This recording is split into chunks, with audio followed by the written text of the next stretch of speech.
Hello, this is Daniel Kwan. Hi, Daniel Kwan. Hi. I'm a big fan. My name's Daniel Scheinert. Ew, gross. What? Why are you here? We're the Daniels. We wrote and directed this movie. What are we doing today? We're doing a commentary, Writers and directors commentary. but we're in the middle of the press tour. Our brains are kind of on fire. Hopefully, We hopefully just we started can. getting like compliments online from filmmakers we love, and so we're in a really funny space. So this commentary is going to be, you know, Weird. unpredictable. Maybe Yeah. we'll have a. So this shot is the family portrait. It was really important that we started off with just like a really gentle moment where we can see them as a family happy, and before all of the bad stuff starts happening. And we spent so long on this shot. Dan and Larkin, our cinematographer, just loved talking about this shot Just for pushing through weeks. this mirror. It was so important. We had to find the right mirror. We had to build the right set just for this. And this shot right here is something that, I've had in my mind for a while. Just a woman overwhelmed by her surroundings. This is very much based off of how a lot of my aunts and uncles' houses were growing up, and especially my grandparents. Just you see the Chinese phone book that you get from the grocery store. You see the weird glowing butterfly display on the left. It's like all of this is very much from my childhood, Yeah, and we had like photos of your grandparents' apartment, yeah, like that we shared with the art team, and then collected other photos. yeah. Um, I've had some Asian American audience members come up to me and say that this apartment triggers them because it's like even that yeah, sound from that some rice people are like, cooker. "That's the rice cooker. I had that one." Which, Exactly. yeah, So the camera work here was meant to be very, just invisible, hopefully, but not many cuts, especially knowing where the movie goes. We wanted to keep it really simple and elegant, starting off. hmm Basically, to trick the audience into thinking this is going to be a normal movie. totally. On the wall behind Michelle up there is our producer's cameo. There's a photo of him as someone not to trust. I think it says like this man stole, Some something. laundry, yeah. Yeah, Yeah. We love putting our crew in our movies. yeah. We're gonna spoil all the little cameos for you over the next 2 hours. Even the sound design in this room, we spent a long time just building every layer. You get the microwave sound, you get the fan, you get The the no, boiling pot back in boiling the pot background. background. Just like everything is supposed to be like already feeling like it's too much, so that by the time the multiverse comes in, you're already like a little nervous about how overwhelming it's going to be. Totally. But yeah, Jason and Kelsey and Amelia, our production design team killed it with this apartment set. It's one of my favorite sets in the whole movie. Seeking a divorce. Um, yeah, this is our little precursor to the bagel. A lot of circles in the movie, which we just leaned into. Um, So this is the incredible Stephanie Shu and Talia Madell, who actually were friends before, or like acquaintances they knew each before. other, and Yeah, we also knew both of them before making the movie. Uh, but they made such a perfect couple. it's so cute. Um, Tally is someone that we went to school with, and she's just one of the most empathetic actresses. Like the moment she's on screen, you just fall in love with her, which is what we needed for this character. Since with very little screen time, we needed to make sure that you loved her just as much as Joy did. They're also the same height, so it's just fun to Yeah, photograph that's them that's true. together. You just stick them next to each other, like, oh, let's do more shots of Yeah. Shu and Becky. Uh, we started shooting this scene, and immediately Tally and Key were just like in love with each other and wouldn't stop like improvising and making each other laugh and giggling, which is appropriate for the characters. Oh yeah, a lot on the cutting room floor. Um, this is uh, this is our little food sequence. Originally, there was going to be a spaghetti universe, and so that's why this was in here. To In a kind of lot of tee ways, that up. this whole opening is sort of like the opening of Home Alone. Uh, It's such a that opening of Home Alone is such a fun introduction of everything that's going to come back in the movie. And If we, you've watched Home Alone 10 times like we have, yes, then you just start to be like, oh my gosh, we go to every room, we set up every prop, every gag. That's the window they're going to fall out of. That's the yeah, staircase they're going to fall down. yeah. It's a brilliantly structured intro, and so our opening is part that and part Punch Drunk Love, Mm, the anxiety of just running around in the plunger factory, right. or the plunger distribution center or whatever. Similar to Home Alone, we shot that apartment was a set that was built in a cafeteria, and I think I read that Home Alone's house Was also in that. was like in a gymnasium in a school or Yeah, something that they yeah, built. exactly. But this is an actual laundromat in like San Fernando um, that we went and Yeah. got to shoot in for a week. Major's Laundry. Shout out to Major's Major's Laundry. Laundry. They were so accommodating, but it was so great to have like the store manager there to kind of like give us So tips and that tricks on that how it guy all works. that guy is part of the Marshall Club, and we wanted to give him a cameo. Yeah, so he's he was there. our stunt PA.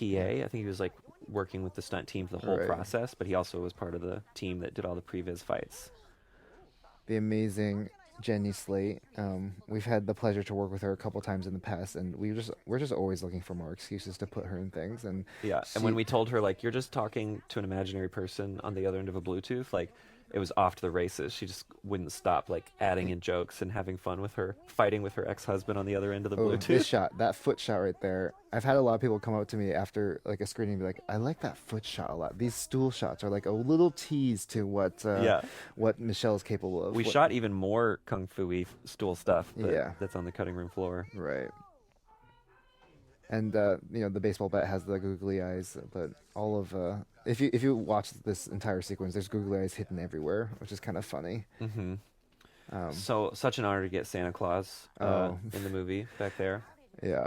We actually shot this movie before that season 2 came out of I I think you think you should leave with leave. Tim Robinson. If you haven't Right. seen it, So this incredible actor Biff Whiff is he plays Santa Claus on that sketch show. yes. Um, but we just cast him because his name was Biff Whiff, and he was a Yeah. great actor. But also, So that number 42 on the laundry bag is such a stupid, obvious nod to Douglas Adams in Hitchhiker's Guide. But in case yeah. you didn't get it, it's it's a big influence on this movie.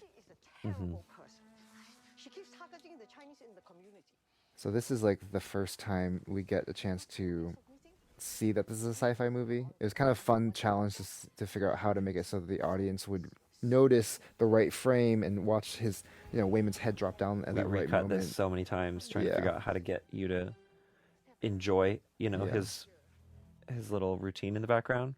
Do you remember if that was DY or was that Andy? So it's a mix of, I think it's DY doing the somersault was like Yeah. Wayman's stunt double for this scene, Yeah. and then Wayman doing the other shots. And it was so fun to be like big crew doing like a movie. We're so proud of how good it's looking, and then we just put a bunch of GoPros in the corners, Yeah. and we're like, everybody clear out. We're just gonna shoot a GoPro scene now. So here's our kind of funny, weird take of a like culturally insensitive musical from the past. So it's our This is our King and I King and I ripoff. South Yeah, Pacific kind of. where it's in a lot of ways this whole opening is just filled with these like strange microaggressions and little moments where people aren't seeing each other for like actual human beings, and so there's a little bit of racism, a little bit of sexism, a little bit ageism, but all of it is not intentional. It's just a product of the fact that there's so much going on that no one can actually just see each other, and so that was another part of it. And even just like calling the customer big nose is something that like a lot of Chinese immigrants say of white people in general. Like it's like a kind of catch-all name that like isn't meant to be derogatory. It just happens to be what they call a lot of white customers. And so, when you watch this with an Asian American audience, a lot of people laugh at that just because it's like it's such a common thing. But again, it's just like a lot of like really small cruelties.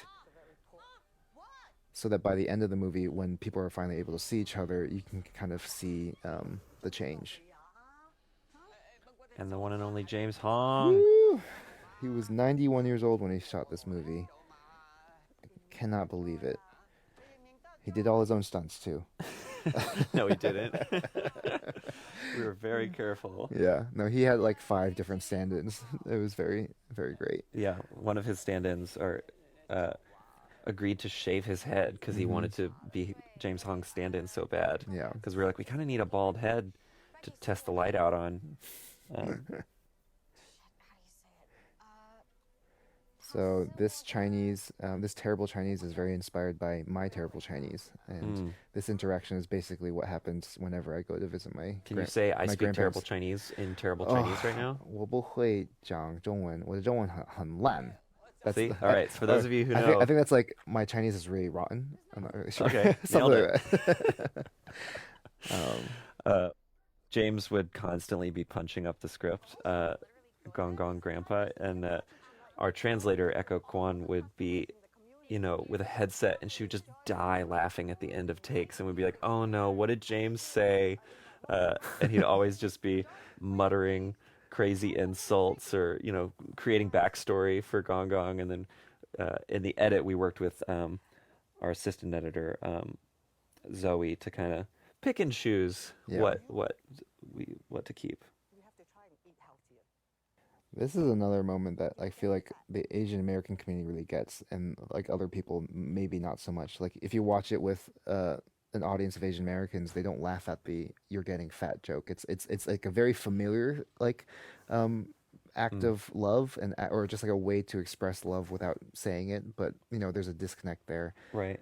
So it's I feel like yeah, sometimes like uh, the rest of the audience will like gasp in horror yeah, or laugh a lot. right, But it's just this kind of familiar sadness that right. that you feel. It's inspired by the first time So I heard this someone call you shot fat, and I was like, "Are you okay?" Yeah, so this shot of Joy driving upset is like one of the few pickup shots that we did that we realized we needed, and it really sets up the whole movie as a portrait of this family. And of these two, especially the Yeah, mother and daughter being disconnected, yeah, it was like it made such a difference in the test audience right. screenings to be like, "Oh, let's just see her alone, reeling from this opening." So this was just like a funny joke. Every time my mom or every time my wife would ask me what am I thinking about, I'll tell her everything, and so it's like a little funny joke to her. There's a little pizza sign spinner guy, a little introduction to him, Hmm. or to her. Oh, actually, no, that was Kira. That was her. That was Yeah, that Kira. was Michelle's stunt double playing the sign spinner there. Yeah. This is like a two-story building, and we just made it into like a 14-story monstrosity. There were some mock-ups we did that I kind of wanted to use that looked even sillier, like Real dumb. full-on science fiction Yeah. buildings, but we're like, no, make it look somewhat real. Oh, there's Terry the pterodactyl in the Yeah, background. back there in the background Or is taxi. Sorry, the taxi. taxi. He's spelled Ptaxi, and Yeah. he's a pterodactyl who's the IRS's mascot that our production designer invented. And it was a war between Larkin, the cinematographer, and Jason, the production designer, to get Taxi into shots. And then Larkin would be like, "Too much Taxi. Get Taxi the pterodactyl out of this shot." So this was when we started having fun. I'm really excited about all the like inserts and close-ups that we got a chance to play with here that kind of make like look at the shot, boom, and then the spin. That's like that stuff is like that's what makes kung fu films so fun is those really great inserts And um, sound effects. and sound effects. There's a we couldn't find a bagel umbrella, but they found a donut umbrella, so that was enough. So this is actually just a projector that we animate. We made some animations and we just projected on her head. So there's no effects really except for cleaning up some of the spill. Hmm. So we always try to mix as much practical effects with visual effects. And a lot of times the visual effect is just cleanup as opposed to the thing you're looking at. Yeah. Um,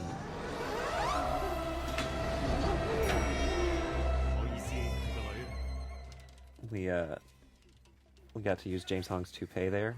He looks so young.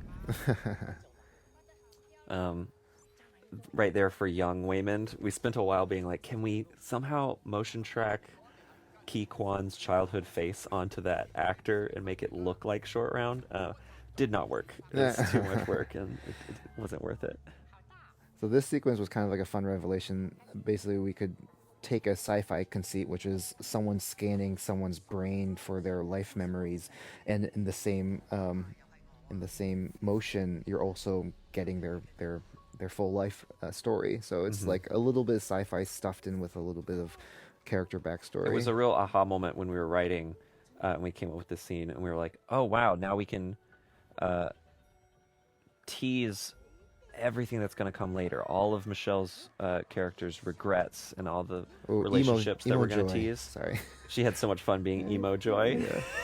Guys, if you can't tell, this movie's really hard to do a commentary for because there's too much happening. We're gonna have to do two passes. Right. This is great. This is like the first time you see Michelle Yeoh just like fully mind Overwhelmed. blown, Yeah. which you don't really get to see in any most of her films. Most of her films, she is very composed, Yeah. and it's so funny and so rewarding And to she's finally so see good that. at it. Like Yeah. the very first day of the shoot, we started doing some of Overwhelmed Evelyn, and I was like, "Oh my God!" You just like lean forward at the monitor and be like, "I'm so compelled by this vulnerability," and it was somewhat unexpected. Gong Gong was supposed to be asleep in this scene, and James Hong refused. He was like, "No, I think he'd be just Picking on his teeth. picking at his teeth," and he was always trying to create some fun business for his character. So this atrium shot is a big reason why we wanted to come to this Office building, this building, office and building. Like we're in Simi Valley, there's California. such a unique looking building. The only problem was like we did not have the resources to dress the whole thing. But Hmm.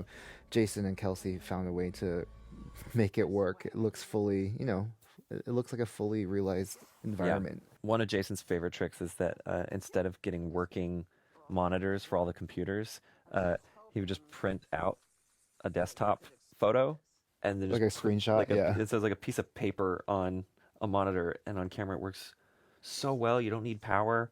Yeah. He said he's had fights in the past on commercials and movies where people are like, "No, you got to make the monitors work," and he's like, "Guys, it's gonna cost thousands of dollars." I just want to say that this was our first day of shooting. This was the first scene that we ever shot, and it was thrilling to watch all of these like legends all in the same space Yeah, playing with each other. yeah. Like I think like Jamie taking such a risk with her character and being so grounded but weird, uh, just kind of set the tone of the whole movie, and everyone was like, "All right, let's go for it." Like she's going for it. oh, that's the Schedule C line. That was the Mm. one line. Dan read so many Yeah, textbooks so that he could get that one line of dialogue right. exactly.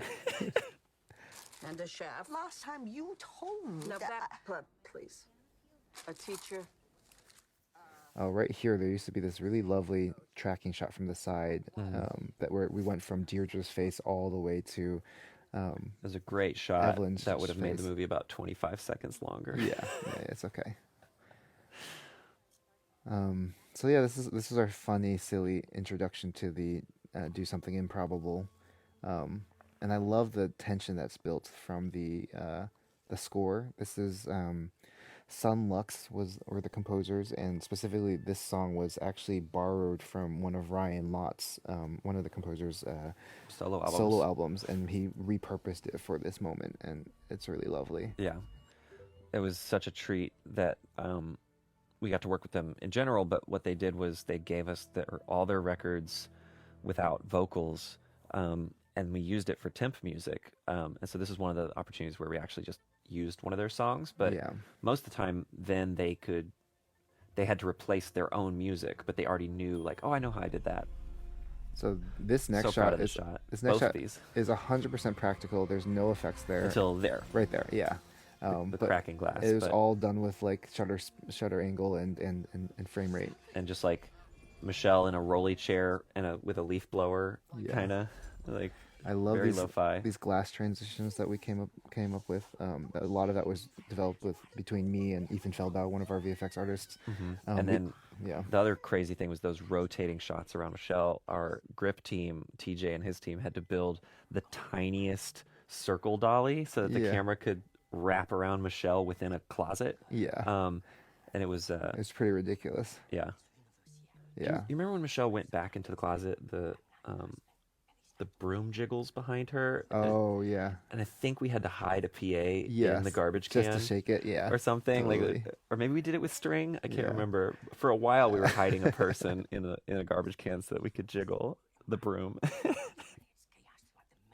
Yeah, this is another little mini set that the art department built. They built it into the wall of the existing building, Hmm. um, and it's fun because then we could do things like build specific grip rigs, or even do this gag here with Deirdre where she pops up. Classic, classic transition. Hmm. Very Michel Gondry, Spike Jones, Hmm. uh, I two love of our this favorite people to performance rip of off. like I love this moment where Michelle just like pokes at her husband Hmm. right here. It's just like such a nice little. Again, that was like the first day of shooting, and then our editor Paul Rogers mocked it up that week, and so watching some of this stuff intercut and watching how Michelle had a continuity between her performance, you Hmm. know, I was like, oh my God, thank God Michelle is the lead on this.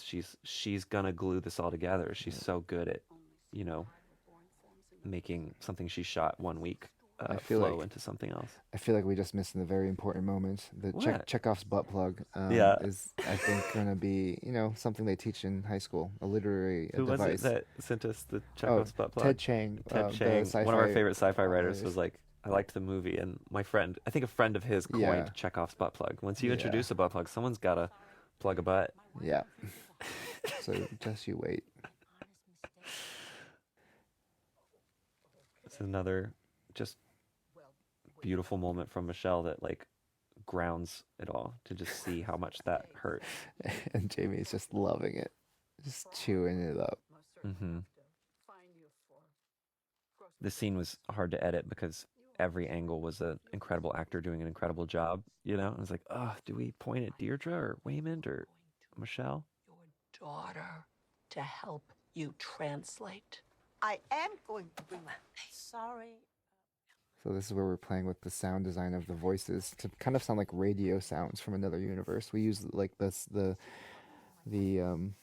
yeah, the sounds of radio and telephone and stuff like that to kind Hmm. of play with the audio. We're 2 minutes past it, but one of the sounds we spent a long time trying to figure out was like the charging up of the headset. And Yeah. our Brent Kaiser and our team at Unbridled Sound sent us so many different kind of user interface sounds to choose from, and we But uh, like I think one of the key ingredients is mixing sci-fi sounds with real sounds that are from everyday life. And so that charging mhm. sound is actually the flashbulb charge of a camera. Yeah, like a With disposable yeah, Kodak camera, yeah. and it like as soon as we put that in, we were like, that's it. That's so. We all have such a sense memory of just like turning the flash on one of those and hearing it. Yeah. Do you think this is funny? This is one of Dan Kwan's favorite nerdy jokes, was to ruin the subtitles there.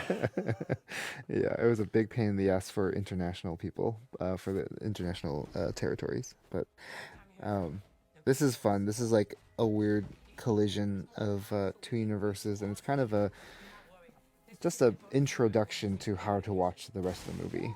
You're going to realize there's a lot of tonal shifts, and things aren't going to make a lot of sense, and you're going to miss a lot of things, just like the characters. Hmm.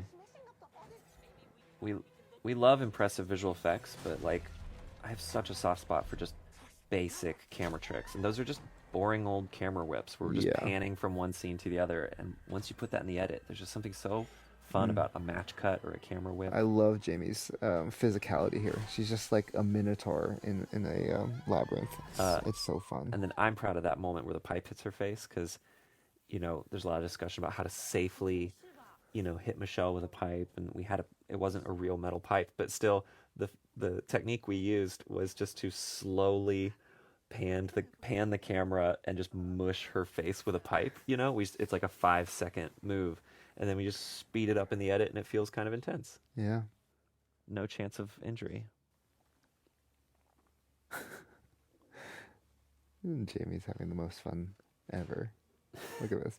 Just yeah, that tension. This for those of you who have seen this movie already, this is almost the precursor to the end of the film when Wayman talks Deirdre out of arresting Evelyn, Hmm. and of course Evelyn is so lost in her own thoughts she always misses the conversation. Oh, tomorrow is better. Thank you, thank you, thank you. 6 p.m. Thank you so much. Thank you for the cookies. They look delicious. So those are like a take on traditional Chinese almond cookies. We turned them into smiley faces because we felt like that's what Wayman would do. But like the classic almond cookie is just a Single almond single usually, almond in the middle of or the sometimes cookie. there's like a single red dot of dye. But Mhm. yeah. This is where it gets kind of fun, where our characters are in different movies. So Wayman thinks he's in a family drama about divorce, and Evelyn thinks she's in a sci-fi film about saving the multiverse. That was like an early aha moment in the screenwriting to be like, okay, we're using the multiverse to kind of play with how in modern life, or just in life in general, everyone thinks they're the star of their own movie, and a lot of times we're not on the same page about which Right. movie we're in, you know? Right. And to really lean into that with the characters and add more and more. Even the score is kind of playing with that. Like we kind of bounce back and forth between little A hint of the sci-fi score and a hint Yeah. of the emotional stuff. yeah. And here she thinks she's back in the sci-fi action movie. Deirdre's coming to chase her. Hmm. Not ready to fight. I'm not ready to fight. This is a shot coming up that I'm really proud of that's so simple. It's just Gong Gong is in his thing. Waymond in the background is picking up the paperwork doing his thing, but she doesn't notice and she's in. So all three of them think they're in different movies. 你一啲都唔了解我。 Oh, man. And Jamie loved doing this. Just getting punched by Michelle Yeoh was like a dream of hers, and she just wanted to do take after take, just falling to the ground. Yeah, we're like, oh, take it easy. You okay? He was coming after us. Oh, you have no idea, lady. Oh, assaulting an IRS agent? You have no idea. Oh. 不是在说我们的事啊。 This was one of the first emotional scenes we shot, like a couple days into the shoot, and just both Key and Michelle's ability to go from a playful moment to such sincerity, you know, was such a relief as a director to be like, oh, they're gonna make this movie work. I feel like a lot of Korean cinema plays with those contrasts, those tonal contrasts, and it just feels so wonderful when it's pulled off. And we wanted this film to be that on, Yeah. times 1,000. Back Like in that college, transition right there is so great. Yeah, when he just it's pulls very- his glasses on. it's very mean, but also like just feels kind of real to us, you know, like just the tonal whiplash of modern life. Okay, and there's Brian Le, one of our choreographers, and the best one of the best fighters I've ever met. He's Yeah. incredible. But he's such a hyper ball of energy in real life. Yeah, and he's so like a puppy dog. we I were like, love okay, him. we're kind of audition Brian to see if he can settle into a somewhat serious role, and he did, which I'm so proud of because I'm so glad because his character has such a fun arc. I love the buildup of this entire sequence. It's like part of the fun of Western standoffs or any fight scene is the buildup to the release.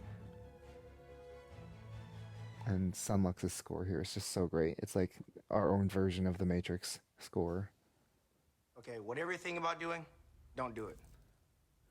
Part and of the appeal of Sunlux also is that all three of them are multi-instrumentalists with like knowledge of instruments from around the globe, and knowing that the movie was about the immigrant experience, like we were like just so excited to lean into like all the crazy different genres that each of them is familiar with. Yeah.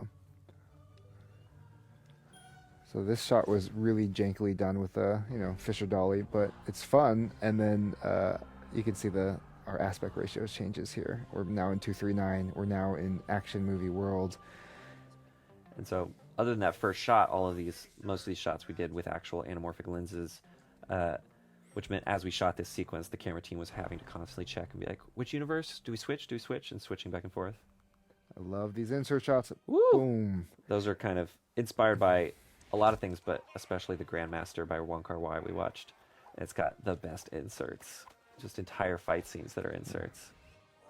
This is obviously just the most Jackie Chan fight ever. It's just, Jackie Chan just takes anything and turns it into a weapon. And we really wanted to take the stereotypical Asian dad with a fanny pack and flip it on its head. And man, Key killed it. This is one of the best fight scenes in the movie. Like that's the Jackie Chan shot, classic. And then this is more the Guy Ritchie shot. Right. Yeah. Exactly. Yeah. That's Andy Lay, the Other other choreographer. stunt double, but basically every other shot is Key. Yeah. Oh no, there's Andy. Yeah. And now we're back to Key. Yeah. We're ruining the magic. If you think the movie's magic, just stop the commentary track right now, because we're gonna poke out all the tricks. Yeah. You know, like the fact that the wall on the left looks kind of shitty is because it's a breakaway wall that's gonna That we're gonna use break later. Yeah. I love this moment when we came up with it. We're like, oh yeah, let's milk it. He's just gonna sit there and stick some rocks in the fanny pack. We watched a lot of Kung Fu Hustle to figure out what to do with this sequence. And like this shot right here, right there, boom, is like straight up something we took from Kung Fu Hustle.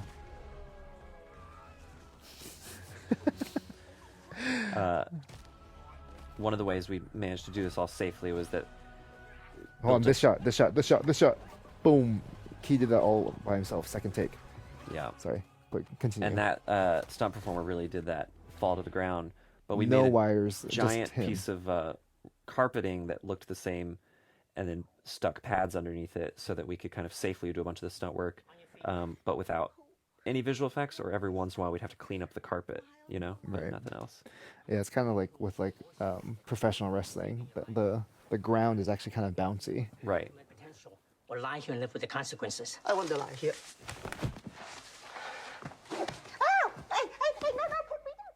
And then this is us going back to the closet. I love this shot because it just ends on like a terrible frame, like You're kind like- of kind like, of what a are trash the can. filmmakers doing? Yeah.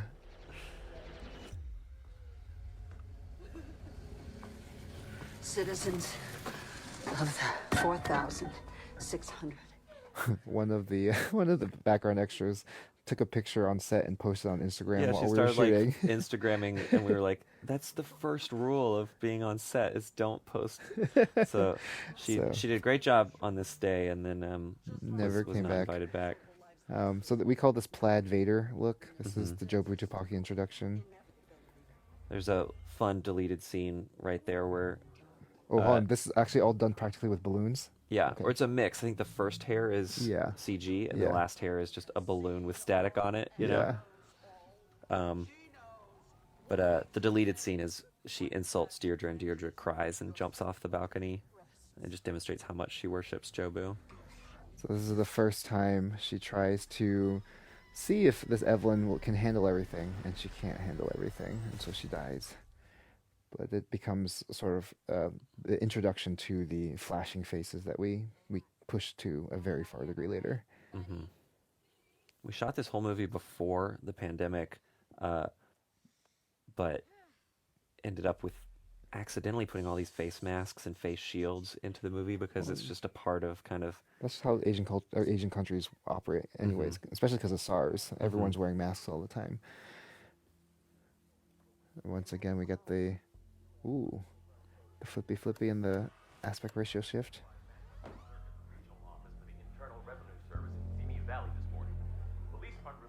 Is that where your parents are? we did Are you okay? as many practical effects, like we were saying, and our VFX coordinator was able to like make that news footage and play it on the TV, so it was just practically up there. Not the hardest visual effect to do, but just when in doubt, it's so nice to be able to photograph a real thing and have the actors react to a real thing.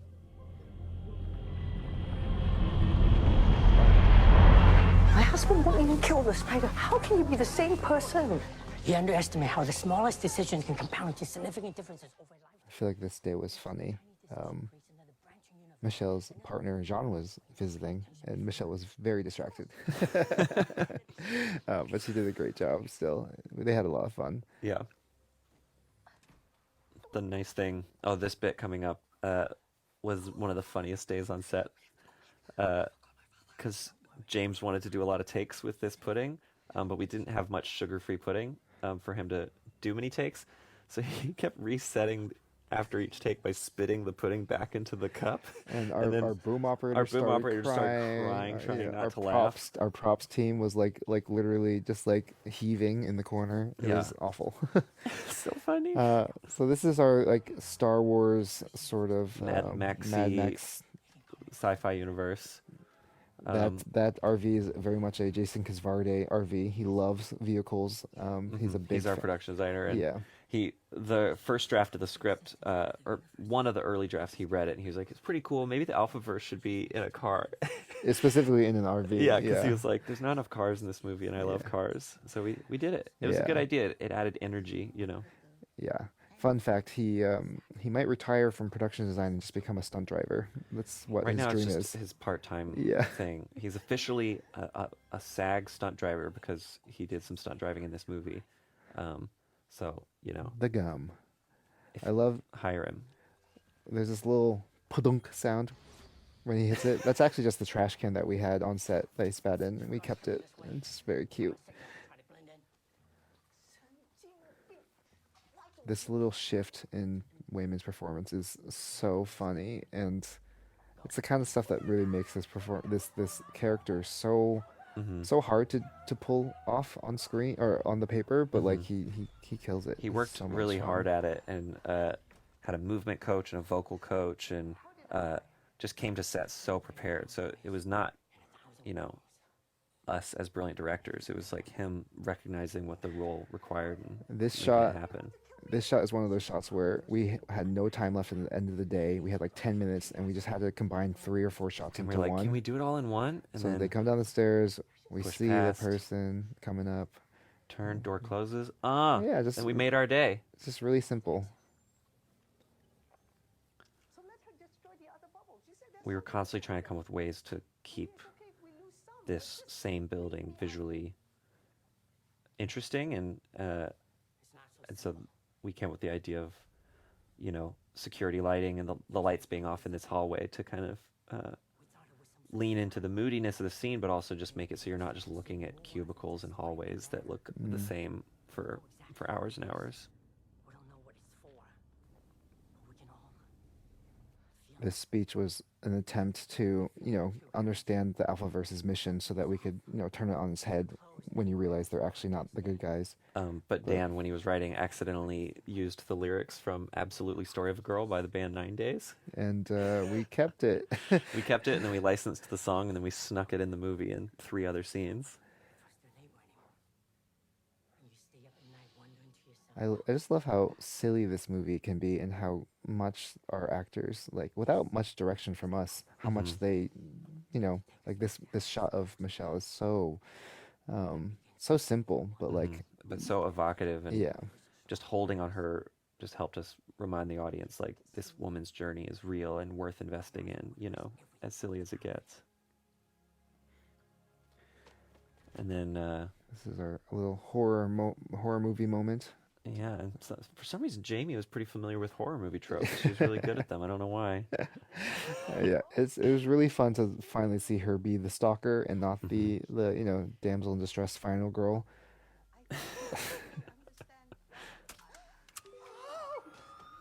What is she doing? First jumping. It's belly Her- sucking. Her belly suck in and All her scream. practical, That's yeah. Those were both her idea. She was Yeah. like, yeah, this is what my character should do. Yeah, we told her that she would become a pro wrestler, and she just took that and went crazy with it. Shout out to Jonathan Colmbrink, and his special effects team for that amazing, just shoving the cubicles. Those cubicles are heavy. Shoving the cubicles and having They the built dust a whole fly kind out. of slider set up so that you could easily move the cubicles like that. This scene is so fun to watch in the audience in the movie theater. It's like so uncomfortable. People are screaming. People We are didn't like, realize. I realized once we were shooting it how upsetting it was going to be. Yeah. Just watching him try to get a paper cut on set, I was getting nauseous. But we put tape, like Scotch tape, over the edge of the paper to make sure there was no chance it could cut. I love our 2 alpha officers in the RV. They're so fun to work with. We only worked with them for like half a day, Yeah, and but sprinkled they it just out throughout came the in and movie. just killed it and had so much fun with them. Yeah. There's one of my visual effects that I did is blood's hitting the lens there on the left. It's our Children of Men moment, but I don't know if anyone will ever notice it. Yeah. I love that you call it the Children of Men moment. It's such an obscure reference. The Children of Men, the blood spatter on the lens. I It's know, just- the famous blood spatter on the lens that happens once. This sequence was really fun to figure out how to shoot in slow motion because there's so many, like, pulling the sign off, putting it underneath the back, smashing it. A lot of moving parts. We did a lot of mixing actual slow-mo with fake slow-mo in this movie. Fake slow-mo being when, like, people just act in slow motion, you know? And if you're kind of mixing it up, the audience buys it. I love that little horror Claire de Lune hint because Claire de Lune ends up being Deirdre's little motif that pays off in the end with the foot piano shot. But this was like the initial tease. One of the scenes we rewatched for shot listing this sequence was the velociraptors in the kitchen from Jurassic Park. Just the kids hiding. And this is nowhere near as good. Yeah. You do not believe that she's gonna get caught or whatever. Like that right there. It's like so silly. Of course Deirdre's gonna notice that. No, she wouldn't. Okay. Oh, are we not roasting our movie? No, Is that this? I don't want to. We're gonna cinema sins our movie for the next 10 minutes. Exactly. Yeah. Let's do it. Let's point out what we. This is a good moment to shout out the incredible Ethan Felbau and Zach Stoltz, who helped us develop this very intricate, specific UI, graphics UI. And we only had to do like 15 versions of that one shot and to get it to find the right vibe. But this sequence was so important to us to figure out, like, even if you don't understand what Wayman's saying, we wanted you to get like just a visual shorthand to be like, okay, I get the gist, you know? So this slingshotting moment was just something we tried version after version of to try to see how kind of simple we could make it, you know? Jamie just did whatever she wanted, and we just kept recording. Yeah. There were a lot of times where on set we shoot something and I'm like, that's too much, but whatever, we'll shoot it. You know, we'll let the actors have fun or let the crew have fun. And then we get in the edit and you try it out and it works. And it's so fun to have options. This is our drone shot that we got. 2 different drone shots. Yeah. And then this sequence was the sequence that we weren't able to shoot because we shut down production for COVID safety reasons back in 2020. So Michelle was not in that RV. She's on a green screen in Paris while Key does this very emotional scene with a stand-in. It's my least favorite way to make a movie, you know, is where people are having to act against a tennis ball or, you know, where their scene partners aren't there with them. But it was necessary so that we didn't spread a disease, and our actors did such a beautiful job under tough circumstances.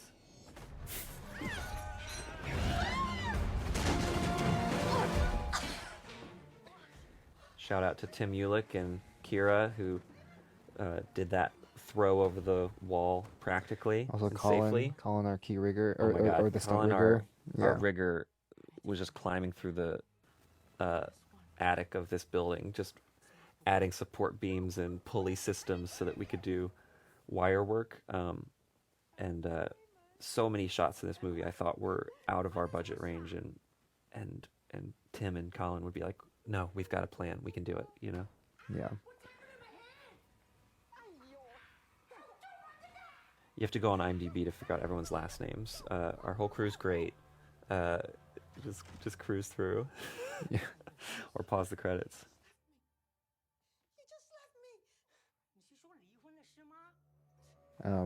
Actually, this song in the RV right now that's playing is a version of "Story of a Girl," but done in a country ballad style. Or it was in the previous scene. Now we've switched into... Right, no, but the beginning of the scene starts Right, it. Yeah. okay. Yeah. But yeah, John Hampson, the lead singer, was... Not only was he willing to let us use the song and license it, he was like, how can I help? And so he made us custom versions of the song to sneak it into lots of scenes. This is the emotional whiplash that we were excited to play with here, where we get these really dramatic scenes and they just get interrupted by a sci-fi movie, which is kind of what it feels like to be alive right now. You still drunk? And in the edits, I think there were times where like it's not working, and we realized the problem was it wasn't mean enough. Yeah. Like we had to make it feel even more whiplashy, so you knew it was on purpose. We could just slow-mo the movie and tell you 30 minutes of stories about this. That's but actually Jamie jumping with a wire. She had so much fun. She had so much fun. We're just blasting her with air to get this all practically. Dan Brown, our assistant stunt coordinator, said He was like, I teared up while Michelle said, I love you. It's like, again, just so impressive how Michelle Yeoh can. So I under walked weird around. circumstances. I walked around with a camera for like a year, just filming different locations, just to stitch together that one sequence. Yeah, so that zooming sequence has all of the museums that Dan visited one year, a bunch of location scouts we went on. Yeah. And then our camera team put together a system where we pre-edited that zooming tunnel, projected it, or That's like me. blasted it on the walls so that the light on Michelle's face would match exactly what she was traveling through. But yeah, that was one of Kwan's cameos. He stole the purse from Michelle. This is Li Jing is the master, the kung fu master. And She's the woman who just got kicked in the face and then got punched is Machiko, who was Michelle's stand-in for the whole shoot. So we got to know Machiko pretty well. yeah. Li Jing actually teaches kung fu in LA, and she is incredible. And Machiko was like a martial arts star in her youth and was in like some kung fu movies with Jackie Chan. Yeah. or it was Sammo Hung she had a big fight with, Right, yeah. but he wins even though she was like a total badass. So here we did another hint of Claire de Lune, the piano song that comes back later. This is the classic moment where the hero first discovers their power in a movie, and so much of it works because of Michelle's face. Look at Yeah, that. It's so her fun. just selling it, like these quick micro expressions. The flute sure is cool. Who's playing that dope flute? Sounds almost like outcasty, like kind of got a hip hop vibe, because it's Andre 3000 playing the flute.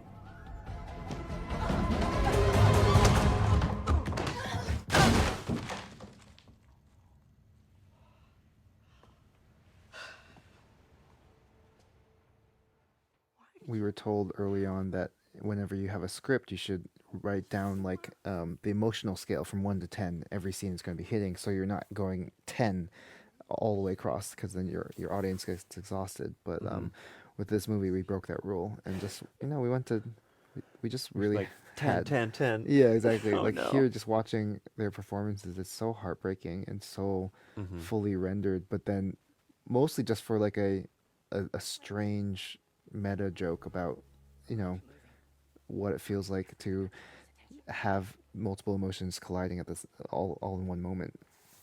Multiple strong emotions. There's our first everything bagel. Looks delicious. I'm hungry. I haven't had breakfast yet. Coming from music videos, sometimes we think that more is better. Which, we still, are maximalist storytellers. We've kind of decided to own that. But I'm always shocked when we shoot a scene like this that's just simple coverage, wide, close, a couple inserts. And then we get in the edit.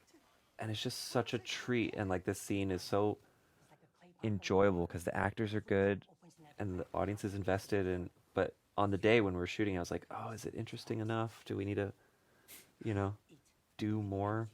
And there's a few scenes like that in Swiss Army Man 2 where just like it didn't need more, and I'm so glad we didn't do more. In my universe, the cattle were killed off. One of the many things we lost. I'm glad we killed. You had a whole joke in the script about drinking breast milk instead of cow milk.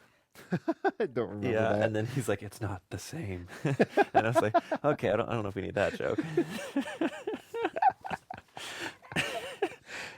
Oh, that's good. There's also a whole running bit about him slapping her a lot, and about how in his universe you're allowed to slap women. I think, which we were like, yeah, I mean, you that know, was it's like we've reached gender parity, and it's okay. And Gosh. we're like, I don't. no, you know, that's not. Yeah, it's just just for the aspiring screenwriters out there who are like self-conscious that the rough drafts are bad. So are ours. Ours are too. Mm-hmm. Clay pots, cream cheese, no cow. You have such a better memory of all that. I feel like I just threw that all out of my brain. Yeah, I'm good at remembering jokes in particular. I think it's why I want jokes in my movies is because it makes me more invested in the characters. It makes me suddenly understand the scene. If there's a joke and it lands, I'm like, oh, great, that's the stakes. That's what I'm supposed to want. That's what I didn't expect. Great. It's not even about getting a laugh. So we originally this wasn't in the script, but people needed to just kind of see Joy turn into Jobu to Yeah. make it super clear. So we Yeah. added it, And it's it also fun like gave us a vocabulary for what it looks like to become like Jobu. to become omniversal. Yeah, so showing the black eyes, showing the cracked screen, showing the headset helped the journey that Evelyn's about to go on for the next hour clearer, you know?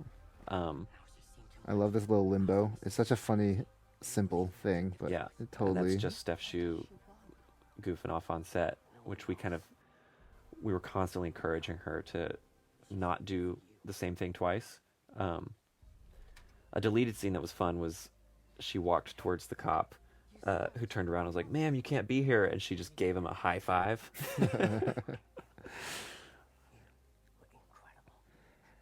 This transition is literally just like a match cut. Match cut. Really, Yeah. really simple. We played with like whether or not to do a more complicated visual effect, and then I just did a match cut. And I was like, "This feels better." Just This is the shitty poster of our movie within the movie. Mhm.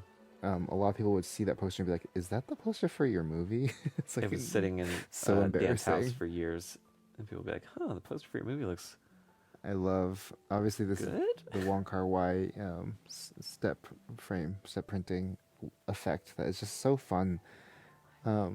This like 2 frames per second blurriness, which we heard elsewhere that like in his early low budget movies, the reason he used that effect was it was really affordable. You know, Well, because you couldn't light you couldn't you couldn't light it, but yeah, also film stock, you end up Yeah. using less of it. 12 times less Right. film and developing less film, which is Right. like such a funny backstory to such a beautiful effect. Larkin really fought to get that wide shot Mhm. of just the ceiling and them. Yeah. And we were like, no, we have so many background extras. Why Yeah. we should really let They should that. be downstairs amongst the crowds. Yeah, but this is Oh my it's, God, he it's was so so much right. better. Yeah. Yeah, he fought hard for it, and he was right. It's something we encourage with our department heads is like to pick and choose some battles, you know, and time and budget permitting, it's so fun to let each department head have some fun, you know. We generally let really pays we let passion win more often than not. So Mhm. if you're passionate about something and it fits within the overall vision, then Right. why not? I'm sure all of them have a couple things where they're like, "Man, Daniels didn't let me do that thing." I said, do you copy? Anthony's our little security cop who gets turned into confetti. One of my favorite such a things to great do with look. casting is to audition actual stunt men and women, so that you don't have doubles. You just have a actor who can do their own stunts, and that's what we did with all of the security guards in the fanny pack fight, and all the guards here are stuntmen, so they get to do all their own scene work, soup to nuts. I don't know why we always have we have cigarettes in this movie. It's so regressive. Yeah, cigarettes are gross. This is how you know she's a bad guy. Yeah, that's She- why we put them in. She doesn't care about her lungs. Yeah. Don't smoke, kids. That's a And Terminator. don't vape either. Our friend Julia Pott pointed out that the cigarette to the chest was very Terminator 2. Arnold Schwarzenegger getting a cigar put out on his chest reference. Not overt, but But that movie is seared in Dan Kwan's brain. yeah.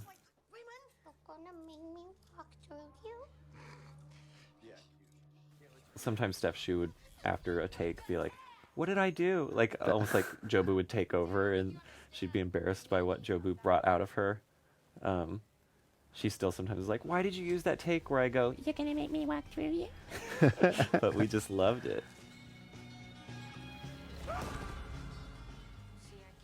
That's our assistant stunt coordinator, Dan Brown with the mustache. We hired him because he's great at his job, not just because his name's Dan. He was such a good sport. Yeah, and he looks good in a He dress. looks really good. Yeah. So this is like some of our only squib work in our movie. We really didn't want to do too much gun stuff in this film. I think it's just such a pain in the butt to have to do muzzle flashes for everything, and also, yeah, it's just it's not as our fun. favorite genre. Yeah. From the get-go, we're like, we want this to be, Kung Fu Hustle. We want it to be Kill Bill 1, not Kill Bill 2.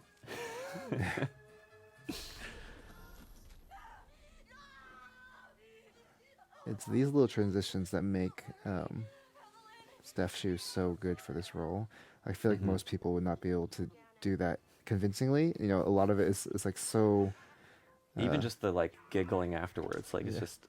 Well, actually, the funny thing is So- the giggling that's after we said cut. She just started laughing at right. us, and I was Yeah. like, "This is good. I'm gonna put it in." It just turns her That's into one of Dan's favorite things to do in the edit is use things that happened before or after we said action. Yeah.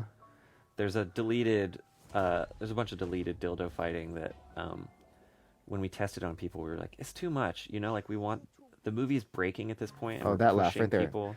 That laugh is. Oh, yeah. that's the one that was Yeah. after a take Yeah. where I said cut and she's just giggling. Yeah. So originally, this was all. Jamie Lee Curtis was standing right behind her this entire sequence, and there's a And extended explaining version. the rules of the Jobu religion and Right. Oh yeah. There's and a we whole found that doctrine. it just didn't, I forgot about that. it was better to be creepy than to explain it. And so, But like, oh my Zach, God, do you feel like an insane person when you start cutting out Jamie Lee Curtis's lines? but Just like you're like, what am I doing? Zach Stolz and the VFX team had to basically remove her from every one of these shots. It was a pain in the butt. Mm-hmm. But you'd never know. You're still hung up on the fact that I like girls in this world. Matt Ardeen, our amazing gaffer, who basically replaced all the lights in the entire building, more or less, so Yeah. that he could have full control. Yeah. So all of these lights in the ceiling tiles could switch colors, could do those chasers, and it was such a fun resource and allowed us to make our days to kind of pre-light the environments and have everything on a an iPad where he'd be like, oh, turn that one down, turn that one off. Cool, let's roll camera. It sounds like we're using Star Wars music here, right? Yeah. But it's just a sped up version of the classical music. Which I guess is what John Williams did. Just a lot of people break down John Williams scores and they're like, oh, he's just stealing bits and pieces from his favorite From composers. Holst and the planets and whatever. Yeah. Right. Which is also what we do as filmmakers. Yeah. It took a really long time for us to figure out the hot dog sounds. A lot of it is just like cat food. Yeah, we're like, it's flopping. not wet enough. It's not like funny enough. Yeah. There was a lot of squeaking early on, and we were like, no, it's gotta be wetter. And so this is the reason why we made the musical, is so that we could show different mating rituals in different universes. So it starts we off wanted to as see like a kiss the first time, and then Yeah. now we get to see how they show their love in this universe. And then this throwaway gag just got more and more elaborate as we Yeah. went. It was supposed to be just like a single shot as a joke, and, And then we it just became like a lot of shots, and man, whoever's playing those monkeys is doing a great job. So much. yeah. But whoever's energy. playing the trumpet here is even better. Oh, That's, maybe uh, that's because Quan is playing the trumpet And you're playing the monkeys. and I'm playing the monkeys. Dan Brown is the dead monkey, and I'm the one with the hot dog fingers. In case you couldn't tell, it's Sunitha Mani, our incredible friend who was interned now for what? We just got her to come in for a day and do a musical number. So these hot dogs are the creation of our incredible special effects makeup man. is so good. Yeah, it's distractingly good. But Jason Hamer and his team, Jason and Hero mostly, they did the hot dog hands. They wanted to make it practical, just turn them into gloves. It was just really fun. Yeah, I and think they molded Jamie's hand Yeah. And then that was the gloves were exactly what Jamie's hands look like, just slightly bigger. They did something for Michelle too. I think for the Okay. pinky that comes up later, but I'm not sure if they did it for this as well. But yeah, it was as soon as we put those gloves on Michelle and Jamie, they just started having so much fun. Here's a little continuity problem. She's wearing gloves in this shot, Oh. but when you look in, there's no glove. It's because it hurt the joke. It didn't look Yeah, as good. it doesn't so, look as much like it so, did when I was a kid. So the bagel was just the biggest pain in the ass to figure out what we wanted it to look like. Me and Ethan spent a long time just like sending things back and forth. Ben Brewer sent us a lot of elements, and it kind of goes back to something we did with Tenacious D. We did a music video for Tenacious D, and this same team of visual effects artists and directors basically helped us. And we just basically combined. That's my dog puddle. Oh yeah, here's. And our production designer's dog's in there, and our assistant James's dog. Anyway, keep going. Yeah. But yeah, basically, I just took all the elements and tried my best to like turn it into something beautiful, and I'm really proud of how it turned out. It looks it's like a weird mix of charming and sacred And looking. kind of, spiritually cosmic. It's funny, our effects team started kind of learning how to do 3D animation while working on the movie. We did all the effects with a team of like 7 friends during COVID from our homes, just a lot of zooming and sharing files. But there's like a tutorial when you're doing 3D animation where one of the first things you have to make to see if you're learning it properly is to make a donut. Yeah. And that's what we did. It's like it's sort of like a joke. Yeah. How Hold on. I love this shot of Stephanie. mm-hmm. This was the sequence that she used to audition for the role, and she just killed it. Yeah, 'Cause but then it's on the such day a- here, Such a dumb. so haunting. Yeah, such a dumb line, but she makes it so beautiful.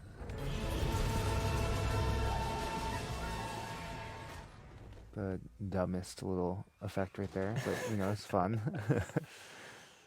Jason Bramer, head of props, basically did all these amazing, weird, like alpha wheelchairs and things like that. Anything that lights up, he found a system to like. Although Gong Gong's wheelchair and later his suit was a collaboration with our other friend, Calder, right? yeah, Calder Greenwood, who did all the garbage props on Swiss Army Man. Oh, did I say Jason Bramer? I meant to say Josh Bramer. Yeah, Josh Bramer. My bad. There's too many Jasons in this movie. It's Yeah, confusing. it was a running joke on set. We had Daniel, Dan, Josh, John, Jason Kazvarde, Jason, Jason Hamer, Yeah. Jason Combrink? No, John Combrink, John Wong. Yeah. Anyway, John Reed, two Allisons, a couple Jameses, a couple Michelles. James Hong is just so good at playing villains. Yeah, It's it's so like he's fun. practiced. Yeah. As soon as he came in as this version of Alpha Gong Gong, we were like, ooh, we're going Big Trouble in Little China. This is so fun. He's like haunting. And he also he hates being in the background. So during this entire sequence, the first couple takes, he was just going back and forth through the frame. I might have encouraged this. And I was like, oh, maybe you're just like pacing the room in your wheelchair. Yeah, And it was but the most loud, distracting thing. It just ruined every take. Yeah. It was great. But here you can kind of see him try to sneak into the shot. Yeah, he's like, "Ooh, He's let me get in that shot. There you go. Which I Yeah. love. I think it's perfect for this shot. We got to find that and see if we can get in the bloopers. There's one where I think he wheelchaired into the furniture, Yeah. like over in the corner, and we're like, oh my God, is he okay? But meanwhile, Michelle and Key are just taking this scene so seriously, which is, I think, what makes it even funnier when he says these lines. I'm pretty sure this set was built from another TV show, and we just took it. We just took used it. We're so lazy. Or, I mean, we This just didn't have office money. building That's is what- just a kind of standing set these days where people just take turns shooting there. But it Yeah. kind of works for the movie that, like, a multiverse film that you'd see the same staircase and the same set in other TV shows and other commercials. I see it all mostly the time. commercials, I see yeah. a lot of commercials. Hello, Mom, Dad, what's No. going on? Do not answer. It's one of her tricks. Sir, our readings indicate he's not Joe And And then this was part of our pickup shoot, just her in the road. But then the interior of the Alpha RV, did we say earlier, is a set that we built in the same cafeteria? Watch these two here while I deal with Jobu. I'm not risking the safety of Alphaverse for this. And here comes another one of Key's seemingly effortless, incredible character shifts. I'll be back, I promise. No, wait. I just... Huh? Joy? No, Joy's here. No. This was, we were shooting this whole sequence the day that Dan Kwan's family came to visit. Oh yeah, my parents were here. And so we have photos of Dan Kwan's mom falling asleep at the monitor because she was bored. But it was kind of surreal to be shooting the family and to have your family there. Right.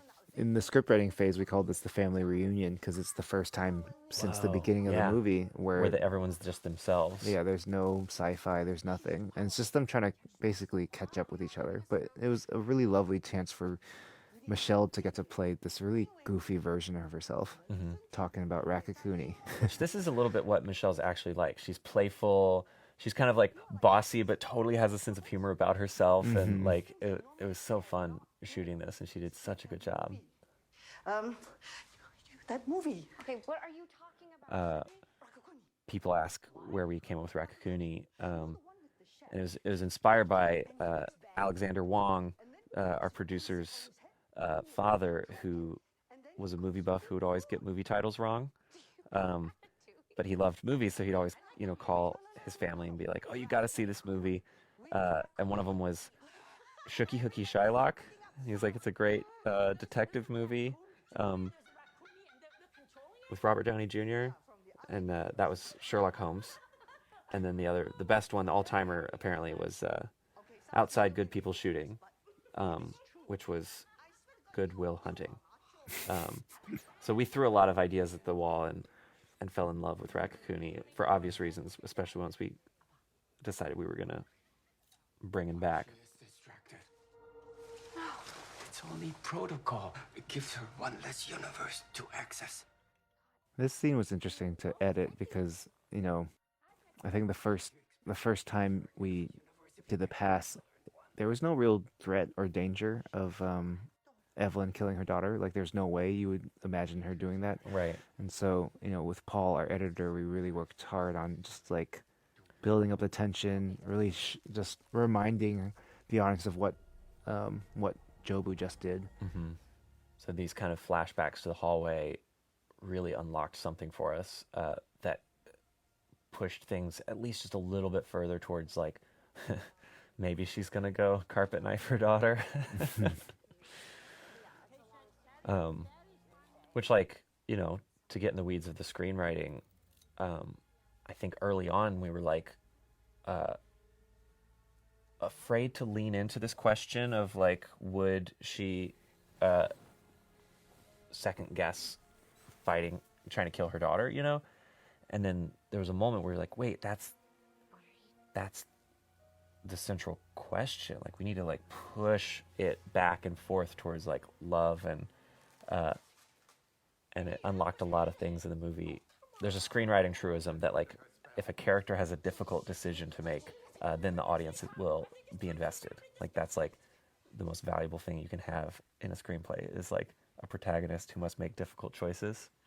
And once you have a difficult choice, just milk it, The audience will not be bored if they're chewing on a hard question. This sequence is funny because we wrote so many different versions of what she would do and what universes she would jump to break her brain. And even up until the edit, we were just making up new versions of it. Mm-hmm. And on the day when we were shooting, we kept like trying new ones. Yeah. Michelle's an incredible dancer, a trained dancer. So I was so proud of her for doing such a bad job of dancing here. Yeah. I think that was just an ad lib from James Hong. What the fuck are you doing? This is one we came up with on the day, I think, right? Yeah, because we were like, oh, there's something. What if he has Wayman's voice? Yeah. And again, this movie was before the pandemic, so we didn't realize how much hand sanitizer would Yeah. play into our daily lives. Our editor's really proud of that fanny pack shot where she gets the hand sandy out because there's 4 jump cuts like hidden in the shot to make That's it happen funny. fast. Yeah, this bird one was like originally it was like German or gibberish she was saying, Right. and we decided to change it to bird calls. Bird and calls. It's dumb, but it's. But we also spent fun. a long time in the edit reworking what the subtitle there would say and just trying to tried a lot of different versions of how to make Michelle's choices clearer for this next 10-minute sequence of like her deciding to break her brain on purpose. This is. That actor's not very good. The Dom is great, but the other guy I wish we could have recast. Yeah, me too. Me too. Me too. That's my cameo. That's One of the- my cameos. When Noah Sacco of A24, one of the guys at A24, watched the first cut, he said, "That might be the best director cameo of all time." Not for that specific scene, but for the finale. You know. We're constantly prioritizing with our crew, and that right there is the only time you see the headquarters of the Alphaverse. And we kept telling the art department, like, don't spend any time or money on it. Like, it can just be out of focus Christmas lights, and that's basically what it is. Just some like we went over to a room in the building and hung up some out of focus Christmas lights. The art department did some great production design in this room that we didn't get to feature much, like those rations on the left. We kind of thought this guy is like into BDSM and also a bit of a doomsday prepper. But they also made some fake porno mags that are over on the stool to the left. What was it called? Beefy Two Times? Yeah, Beefy Two Times was the name of the magazine, Yeah. but then also Beefy Two Times is what's on the On the pizza sign. the pizza sign spinner. Yeah, so we're like, oh, it's it a can very mean different very things. versatile name. Yeah. What are you talking about? The only way I can defeat her to save you is to We gave away a lot of these sex toys at the end as Oh, like yeah, we party ra- favors we to a lot raffled- of. Yeah, we raffled it to the crew. Yeah, there's one right behind Michelle there you can barely see that was the best one. It's like a yoga ball with a butt plug and a dildo on it. Yeah. So, that was the one everyone was fighting over that we picked at random who won the yoga ball. I love this shot. This shot is so stupid, but What it's was it like in the script? A symphony of stupid or I forget what it is. Yeah. something like that. Yeah. Yeah, our whole, and those are mostly stunt performers, and then some just background actors, and everybody just committed 100% to their weird verse jumps. I'm pretty sure you invented this motorized Invented a sex feather. toy? Yeah, I don't think that's a real I want thing. to start selling it. It's a tickle. It's a vibrating, spinning tickler. Yeah. If you've seen the documentary Tickled, I think it was inspired by That that, makes which sense. is about the subculture of people who find tickling other people erotic. But it's about so much more than that. It's a nightmare documentary in a great way. So this is the same exact theater that we used to shoot the movie theater scene. Very economical of us to just And the same do it theater all. we shot the lobby, yeah. Yeah. And the movie musical, The King and I. So this voice actually isn't Michelle. The one thing Michelle Yeoh did not want to do of all Was everything in sing, the yeah. movie was to She's a- sing. So this is Jane. She's an incredible musician, but also she has doubled for Michelle in the past. She has like this nice voice that kind of sounds similar. So We Dan found this song on Spotify, and it became a reference point for us of like what we wanted this scene to flow like, because it has this nice long opening note, and Michelle's holding her breath for this whole sequence, so we wanted to start with a ha, and then in a minute the song comes back upbeat, which is how the song is actually works in its original version, but it's a classic folk song apparently.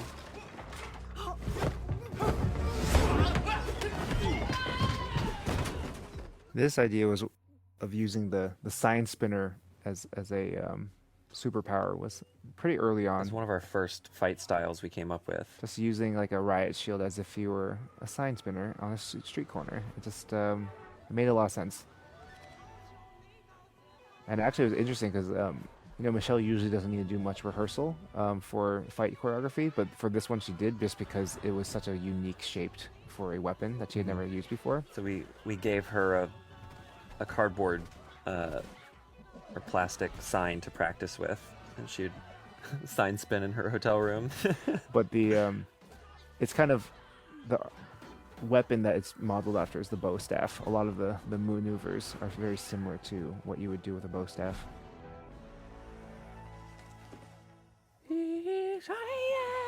She killed it.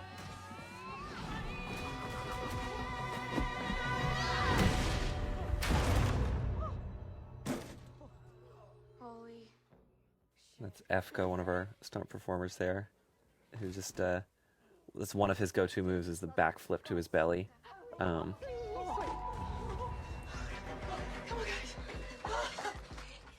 love this one stunt right here, but Kira just smashing into the... Yeah, and the edit there, the way that flows, is actually thanks to Luke Lynch, who was like a consulting editor.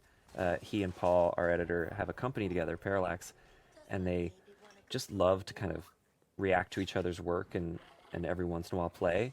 And Luke is just a Kung Fu super fan, so he was like, can I please just play around with some of the fight scenes? Yeah. And so he'd come in and have a unique perspective, and it was so fun to kind of see what he'd come up with. I will say this fight scene was really hard to edit together compared to all the other ones, because this is the only one where we didn't shot list fully because we just ran out of time. And also, I campaigned for us to shoot it messy, like more shaky cam, and not worry about careful shot composition. And yeah, it stressed out Larkin and Dan, but we were constantly trying to make sure that each fight had its own texture and energy, so it wasn't the same thing over and over. But Jenny really sold it with her screams and yelps and intense energy. We added a little tawny bark after she hits the wall to be like, that dog's not dead. The amazing Harry Shum Jr., who just can mime fake vegetable cutting like no one. And then all the vegetables were added in by our friend Jeff Dessum, who did both of these visual effects. But he did it without any CG. It's all just like painting in After Effects. He's like he used to be a painter, so he does visual effects very differently. So this is Andy, once again, our choreographer. He's coming in with this nice drum fight. The idea was to try to do an extra rhythmic fight, and that his character might be a drummer in another universe, So we worked with Ian, one of our composers, to create a score that really matched the tempo of the fight and played with the two. Ian is this incredible drummer, and he drums for a lot of different musicians, but he's really next level. So this moment we always knew we wanted to find a home for, which is basically a fight sequence in which two people are fighting over something that will give them a verse jumping launch pad. And we were trying to come up with like the best thing to fight over. And, naturally our stupid perverted brains went there. Went to a trophy. Fighting over something to put in your butt. But it's playing on the concepts of like the classic fight over. Where two people are trying to get the weapon. Yeah, they're trying to get the gun or whatever. But it's totally flipped on its head, and like the fact that most of this is done in one shot like this is really it's just fun to see people who are so physically able to perform. Mm-hmm.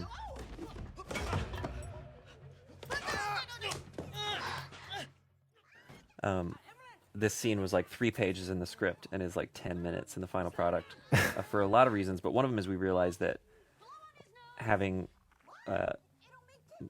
Steph and Key there reacting and narrating and discussing would just give the audience kind of a really helpful kind of commentary for what to focus on. But it was a last minute addition.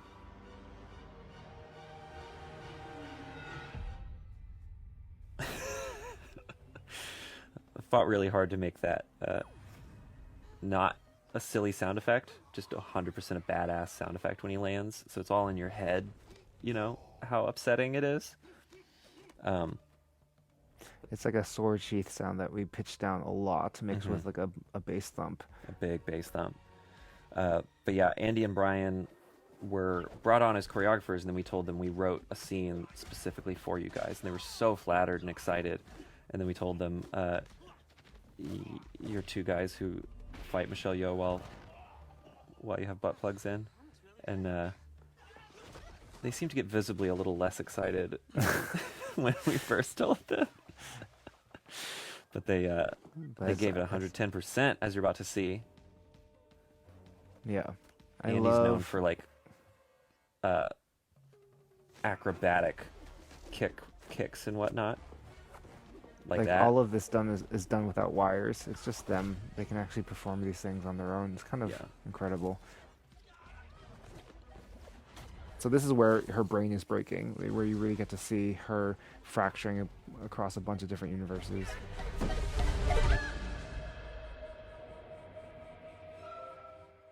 But we have there's a very interesting collaboration to work out how to choreograph the fights, and they'd come in with like so many incredible ideas, but Dan and I a lot of times would have really strong opinions on how to start and end the fights. So that was one, for example, where we were just really struggling, and then Dan and I kind of came up with that two guys mid-air grab both trophies at the same time thing, just trying to find an efficient way to wrap it up.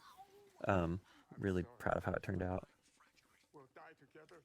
This is another thing early on that we came up with, just like the idea of someone working out their pinkies every day for their whole lives, and how powerful they would be. This is another Jason Hamer effect, this hand. He built a giant veiny hand that could inflate and flex. It's like the Ren and Stimpy gross-ups or whatever, the close-ups that are really grotesque. Oh, right, the gross-ups, totally. Yeah. Where it's not about being photorealistic, it's about like capturing the energy. We had two ideas for how this fight would end. It was either this pinky fight, or the other one that one of my favorite universes was she jumps to a universe where her daughter is like trapped under a car or something, and she gets like that mom strength that people talk about, and so she'd be like, my daughter, and then just Hulk out and just have super strength the way, you know, moms have when they need to rescue their kids. But we went with super pinkies. Some of you who grew up on Super Smash Brothers probably recognize the inspiration to that pinky sound when he gets home run batted up into the air. And that's pretty much a practical effect, just a wire pull, where Efka, again, we launched him 25 feet up in the air, and then he landed on a big airbag. I'm going to do it. I am going to defeat the Jobu Tupaki. Hey, you got her name right. Cameron, what you doing is... We always knew we didn't want to... We were afraid that on our budget and with our time, we'd make fight scenes that just paled in comparison to what Hollywood does with 10 times more money, or what Hong Kong action films do with 10 times as much time. So we tried to, as much as possible, set aside enough time to shoot it, but also spend tons of time in prep to get our act together so that we could make fights we'd be proud of. And it was hard. It's very hard. Some of the most stressful stuff was trying to make our days when we were doing that big fight scene we just watched. When Wayman says he's grateful for giving them this opportunity to hang out, it's like a reference to Andrew Ian's letter to Carl Sagan, just like almost treating chance like some sort of god who graced them with the ability to hang out with each other, to connect through the cosmos or whatever. Cool. There's not a lot of science, in the finished movie, but we definitely love talking about science and reading kind of pop science stuff, and really got a kick out of reading about the multiverse and kind of like different cosmic theories and stuff while writing this, and also before writing this. I think it just informed the tone, but we weren't able to sneak in a whole deleted sequence about the slit scan experiment that Or you mean the double slit? the double slit experiment. experiment. Slit scan is a visual effects technique, right? Yeah. Our brains are mush. Our brains are mush. We've literally been talking for days and days and days about this movie. Yeah. But luckily, the movie's over now. The movie's over, thank She's God. dead, So and we can go home. I would just like to thank A24. I'd like to thank you guys for buying or renting our movie. We really hope this was a rewarding commentary. And maybe we'll see you again someday, somewhere out there. And all that noise. It's very funny. It's so mean to hear the applause, or to like make people applause in theaters, and then for them to be like embarrassed about the applause. And then be like, oh, I got pranked. I'm so sorry. So if you just applauded at home, fuck you, we gotcha. It was a joke. It's not over.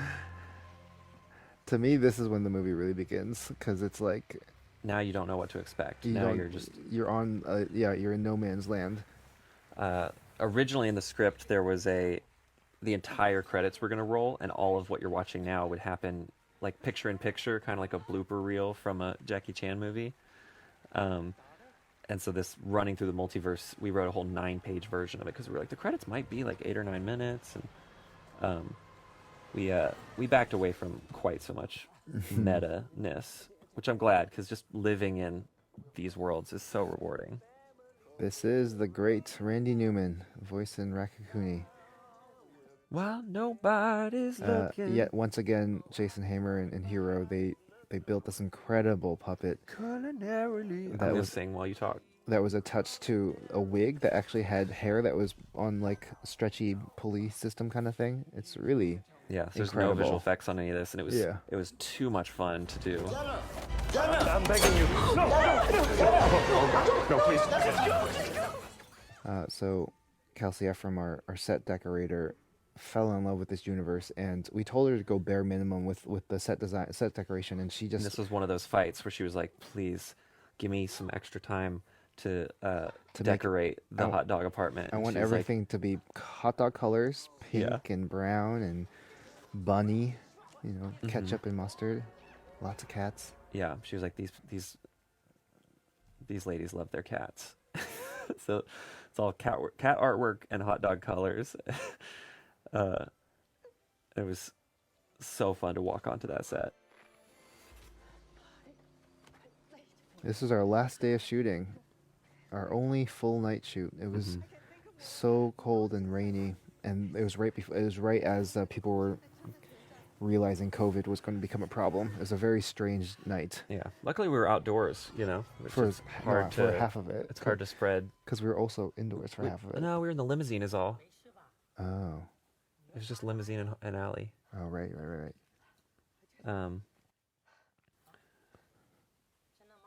And now we're back to that opening shot, which is another reason we knew it would be worth designing the set around it, was because we would return to it again and again. This is her little confirmation that she is now capable of being in multiple places.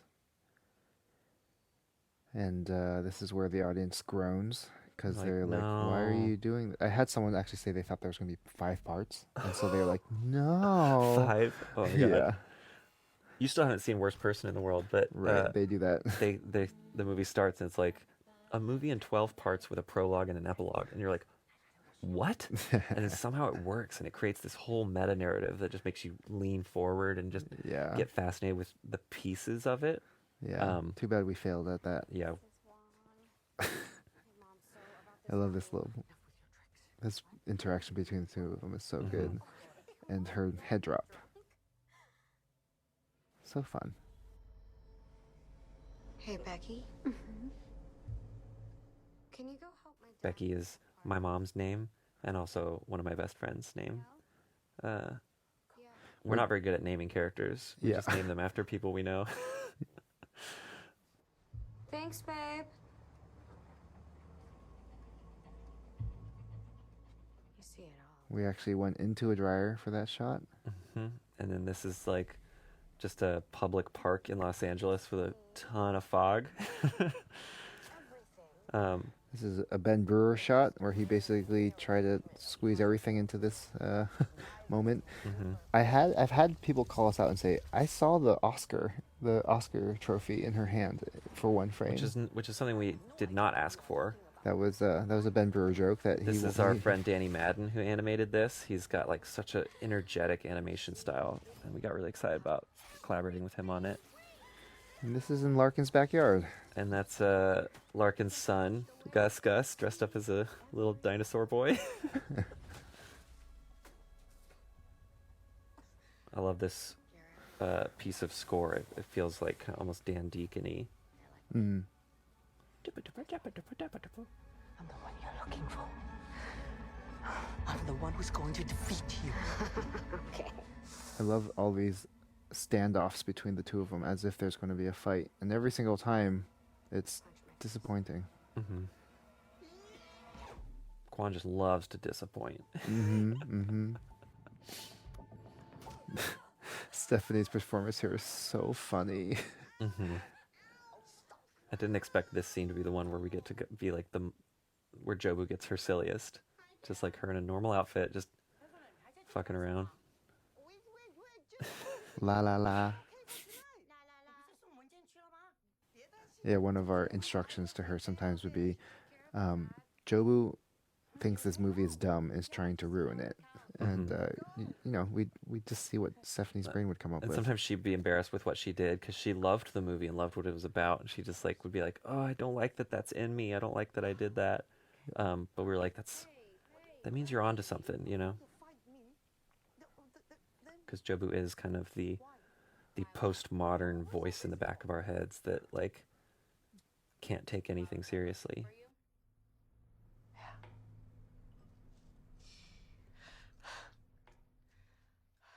There's actually a sound artifact in the microphone on the onset audio there. Right, that we just kept. I just kept it and then I buried it with some more I don't think static. it was an artifact. I think it was the multiverse. Oh yeah, of course. I think leaking. This I think is your clay pot was This leaking. is another Jason Casvarde and Jonathan Combrink collab. That amazing couch sync, mixed with Jeff Dessum doing the visual effect. So Yeah. like the shoe flipping around in the air is a mixture of visual effects and practical stuff. This is a nice opportunity to talk about our incredible looks departments. Oh you my know, the gosh. costume, makeup, hair. We knew that we wanted to have like a really grounded, raw, naturalistic base layer for the family, so that then as we go into further and further multiversal corners, we could push the limits of how stylized to go, and they went hard on Jobu here. Anissa brought us the idea of like a bagel hairdo. She outdid herself, and then Michelle on the makeup team, she brought the idea of like pearls on the face, and then Shirley Carrada's costume team, I think they found some of these costume elements and then they built other things to kind of flesh it out. Mm-hmm. But like that collar is just so fun. The collar reminds me of Alice in Wonderland, the rabbit who's Yeah. running around with the clock in his pocket. And there's something so reverent about this giant cathedral and about this outfit, and I think makes a fun contrast with what she's saying, which is, who gives a shit, nothing matters. And if you're a Beyonce fan, I'm pretty sure they shot in this location for one of her long-form music video features. So once again, I can't remember which song. I don't remember what song either. But Yeah. it's another our location you'll see multiverses often. in a lot of other places. Yeah. The face shield. I was out to dinner with a friend while we shot the movie, and we were driving downtown, and I was like, whoa, someone's shooting a big movie tomorrow, because there were all these trucks parked like on the street. And then I went past this church, and I was like, oh, that's my movie. Yeah. I didn't know it was my own movie. Can't believe we get to make movies, dude. So crazy we got to make this. So this is one of the hardest scenes in the edit. It took us a long time to find the right arrangement, because it's meant to be this montage that just allows Evelyn to see how pointless it all is, and to really see her sit in nihilism in a comfortable way, which Yeah. is I think is at scary. first we thought it needed to be more disorienting in order to kind of like get you to where she is, and eventually we found like no, making it patient and melancholy is in context so much better, because we've barraged Yeah. the audience enough at this point, and so like this score totally unlocked it to just be like, oh, I'm really it's nice and gentle actually. I'm really proud of this little swirl. This is another collab with the whole team. Bagel swirl. There's a version of this movie where the first half is The Matrix and the second half fully is Magnolia. This sequence is like a hint towards that, but it proved to be too impossible to write that movie. Yeah, that version we would spend even more time in the other universes and Yeah. flesh out their characters, and it does have elements of that and elements of like Cloud Atlas, just the kind of magic of match cuts and music. There's a couple sequences in Cloud Atlas that just like sing, or the fountain. There's so much improv from this hot dog universe sequence that's coming up that we couldn't use just because of how quickly everything had to be cut Yeah, together. but they would just live in that scene, and they were just so sweet, and it was so hard to say cut because just Jamie is a great improviser, and the two of them had too much fun together.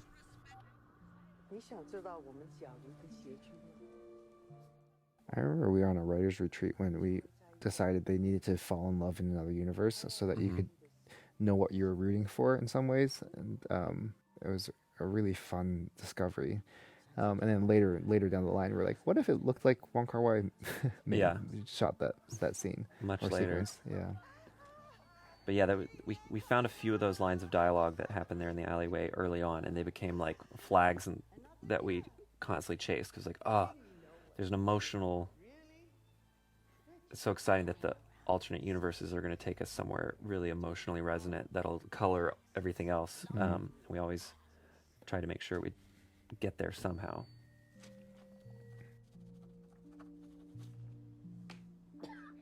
No more running. There's Tim Ulick, the cop behind Yeah. Jamie. He's He was their like- stunt coordinator. He's like, oh, I'll be the cop on that day, and we didn't realize just how heavily featured he'd be. He's in the background of like 100 shots. So this is when she accidentally does the thing that Jobu does to all of the other people, where she touches them and just sees them in every iteration. Right here. Yeah, and kinda- we told on the days when we would shoot things like this, we would just run to the props department and be like, bring us some props, we're going to do some random things. So there's an ice cream treat in his mouth right there. That was because my partner Steph showed up with ice cream treats, and I was like, quick, bring one over, we'll shove it in Wayman's mouth. But it was impossible to plan everything on this movie, and we'd constantly be like, don't prioritize these things, we'll figure it out. Prioritize Just collaborating with the universe, just seeing what the universe brings us. we'll see what's around. Just make sure we have the right number of headsets and that they light up and change colors, and like, things like that mattered so much more than what's in the flashing sequences. This is one of my favorite shots in the whole movie. Just Rakakuni so sad, and this is one of my other favorites. So sad. Here are the papers. Oh, officer! We shot 4 night shoots in a row on Swiss Army Man, and we lost our minds, and everybody got sick, and we swore we'd never do it again. So we were very careful about how to plan to not have to shoot all night, and just a scheduling anecdote. So we'd shoot everything in the back of the laundromat, facing away from the windows, with just blacked out windows, and then as the sun set, turn back and get the rest of the scene. And So I think it this helps. is- The morale never dipped too low on this movie. So this sequence is one of the first images that came to mind when we were writing, when we were like, oh, this would be cool. What if we went to too many universes? What if we sustained a frame, like a cut every single frame for like a significant amount of time? Yeah, what if the main character gave up on cause and effect and logic and meaning, and Yeah, the so audience did this is- too. And yeah, then like this what- is like it's the 2001 tripping sequence. It's the vertigo shot. our It's, VFX yeah. team just they created whatever they wanted. We had Michelle on green screen, and they threw some very strange things into that Dropbox folder. Just promise me you will not pause on any of Don't them. pause, please, They're guys. some of the effects are so funny. They're absolutely so gonna bad. pause. Yeah. I love the reflection of the rock in the laundry machine. Just one shout I was out like, we to- don't have to do that. And then Dan was like, Zach, can you do it? And then Zach Stoltz did it, right? Yeah, exactly that. So this is probably one of our favorite scenes in the whole movie. Mm-hmm. We are such maximalist directors, and we just thrive on chaos. And we knew that Thrive on we, chaos. we knew that the audience was going to be tired, and so that we came up with this sequence, and it turned out so wonderful. This And is, actually, it was Michelle Yeoh's idea that there would only be text, no voices. She's yeah, like, we were like, I think there's gonna be voiceover, and she was like, why? No, it should just be subtitles. And she was so right. It's like I think she described it as a Zen garden kind of feeling. It's funny, after we did the Q&A with David Ehrlich, the IndieWire critic, and he said that one of his favorite children's book authors is John Klassen, who did these books like I Want My Hat Back or This Is Not My Hat. They're these amazing children's books, and he said that while watching this, he thought of John Klassen's work, which is it's great because John Klassen's a friend of mine, and he Also, one of your heroes, and one of my heroes, and was absolutely a reference. yes, so he was right. Mm-hmm. This was one of the hardest shooting days. It was like over 110, maybe 115 degrees, and we were just We were in melting. the Anza Borrego State Park, National Park. National Park, and Uh-huh. it was intense. Mm-hmm. When the sun was setting, it started to cool down, and we were like, "Thank God, it's cooling down." And we looked at the temperature, and it was 108 degrees. But we weren't sure if this scene would work, like if the audience would get bored. And so we had our incredible cinematographer friend Jess Dunlap come back on another day and shoot these time-lapse shots so that the rocks could be talking as the sun set and like the shadows danced across the sand. And then we put it in the edit and we're like, oh no, we don't need it. It's too much. It's too high energy. That reminds me, we should put that in the behind, like, or the deleted scenes at one point, like the alt cut, just because it is beautiful. It's so It's beautiful. really interesting. And he's incredible at a lot of things, but his time-lapse work is like especially unique and stunning. It wasn't to destroy everything. A lot of this stuff was rewritten in the edit just because we were trying to figure out the balance of how much we wanted to motivate the bagel and where it came from. And it became really clear that turning the bagel into a device of self-destruction versus a doomsday device was such a crucial thing to hit home. So Yeah. a lot of this was rewritten with ADR. Yeah, it's like a screenwriting lesson, I guess, is that like you have to learn sometimes to like when you get a note to investigate if there's a note behind that note that you agree with more, and not always take the note, but also don't just like throw it away if you disagree. And we kept getting questions about the Alphaverse plan or how to stop the bagel and exactly how the bagel works. And we were like, I don't want to explain that. And what we realized was that we needed to make the emotional stakes, like Jobu and Evelyn's relationship to the bagel, even clearer, and then all would be forgiven, and that was kind of what finally cracked it for us, and what we felt was the right solution to the note was like, okay, we won't explain the bagel, but we'll explain why Joy built it and what she wants to do with it more clearly. This is where Key really gets to shine. Break our frickin' hearts. When we were shooting a lot of this stuff, Joy, Steph Shu and Dan decided to sneak Steph into the background of as many shots as possible, even if it didn't make sense for continuity. So in the montage that we just watched, you can go back and hunt for Jobu just walking through the background of shots all the time.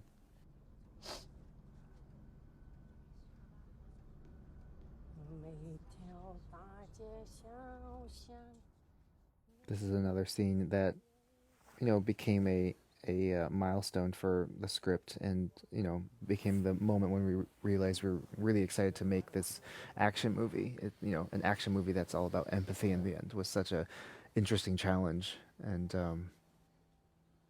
writing this very funny poetic monologue about sweetness being intercut with Waymond pleading to people who are fighting him to calm down. It was a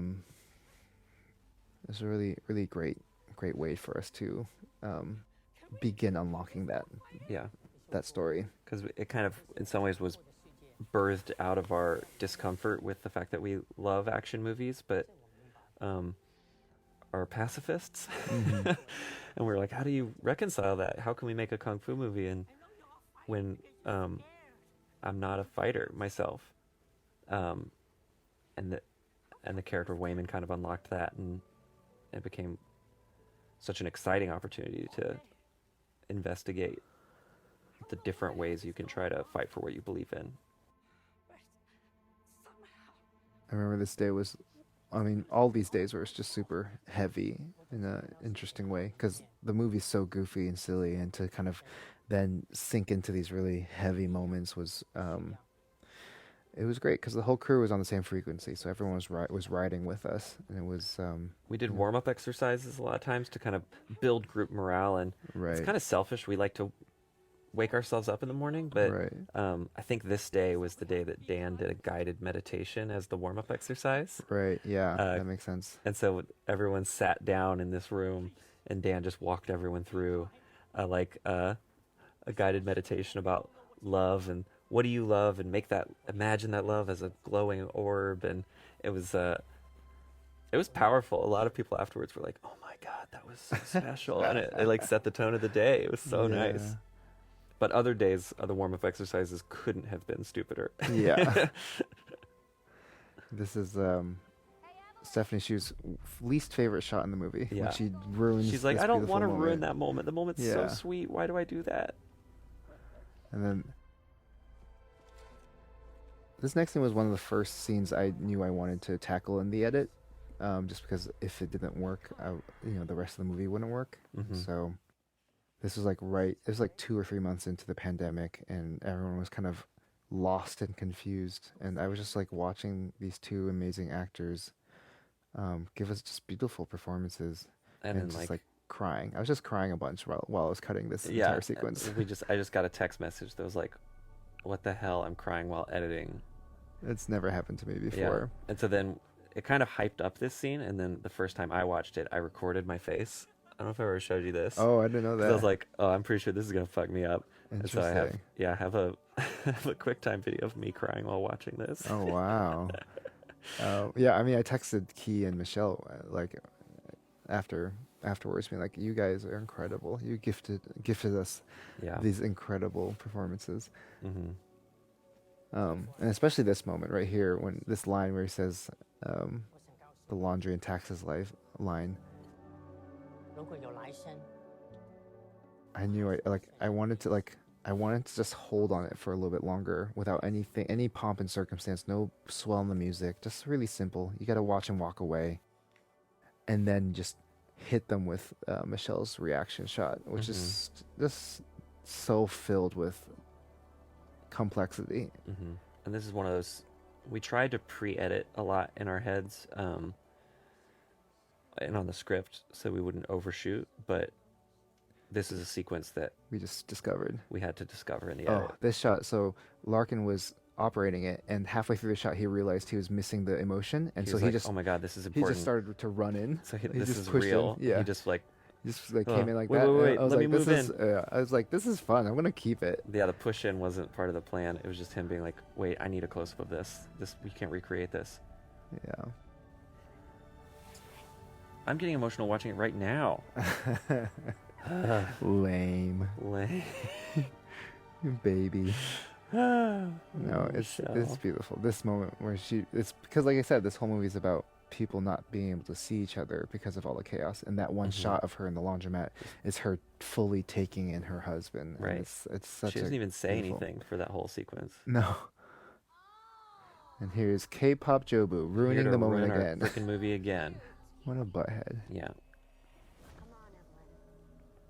I love this outfit with the teddy bears. So stupid. And again, Anissa was like, "What if we put Jobu like in cursive on her forehead using the hair?" Like, sure. We're like, go for it.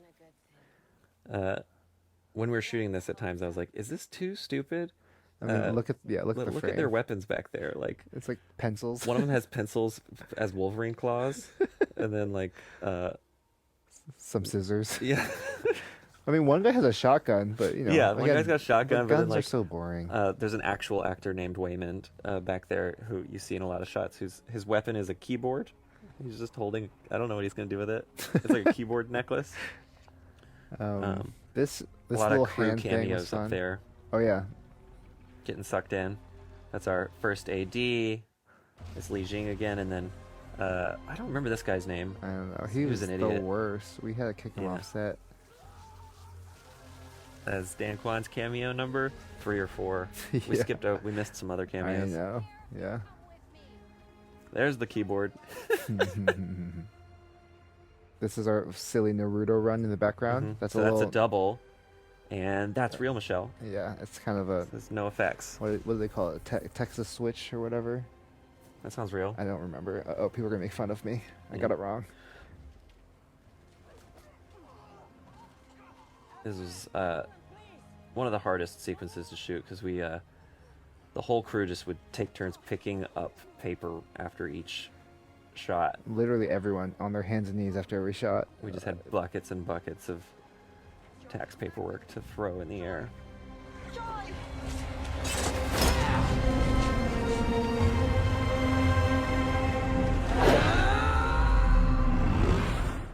Yeah, that love meditation that we talked about is really interesting because it becomes a really great structure guide for this sequence. Because the idea of it is like you think of the thing or the person you love the most, then you let that grow and touch your family and friends, and then you let that love grow and touch your neighbors or your enemies or strangers, and then you keep letting that love grow until you touch the whole world with this, the feeling of your deepest love or whatever. And so like this is the moment where she finally realizes.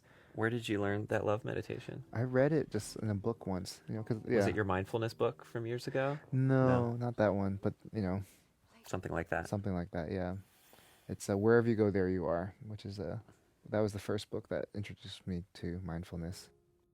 So those feet are more Jason Hamer prosthetics. So we had a pianist with her hands shoved into these fake feet so that we could play the actual Claire de Lune notes.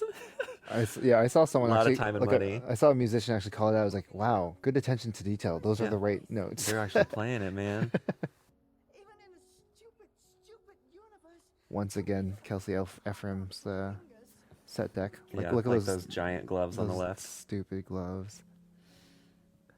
That foot rub was another aha moment. A foot wiping away a tear. Yeah, so sweet. There's a whole nother sequence where she uses her feet to unbutton her blouse and stuff, but we were like, Yeah, it was. we actually don't need it, Gotta keep it simple.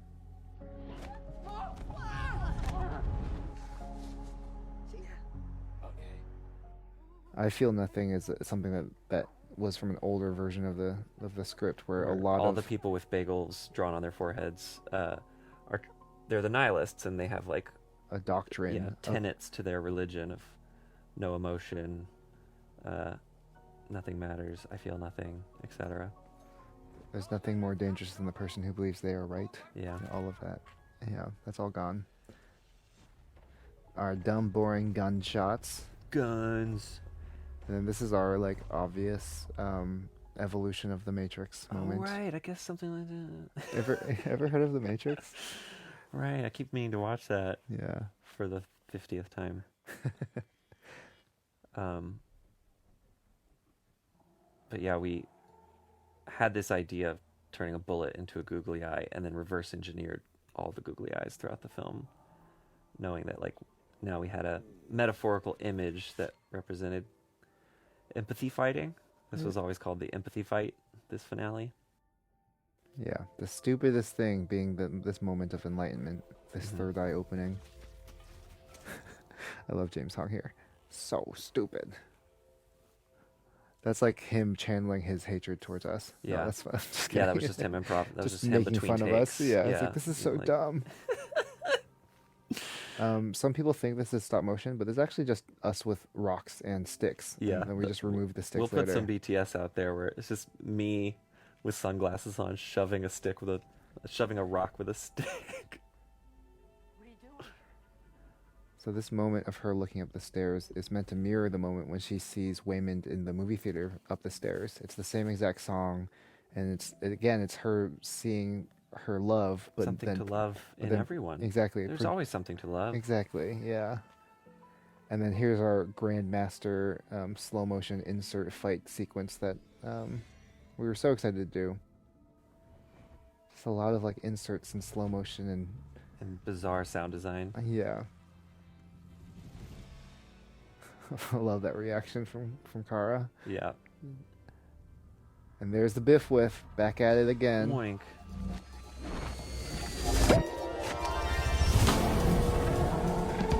You know, Evelyn, my wife used to wear that.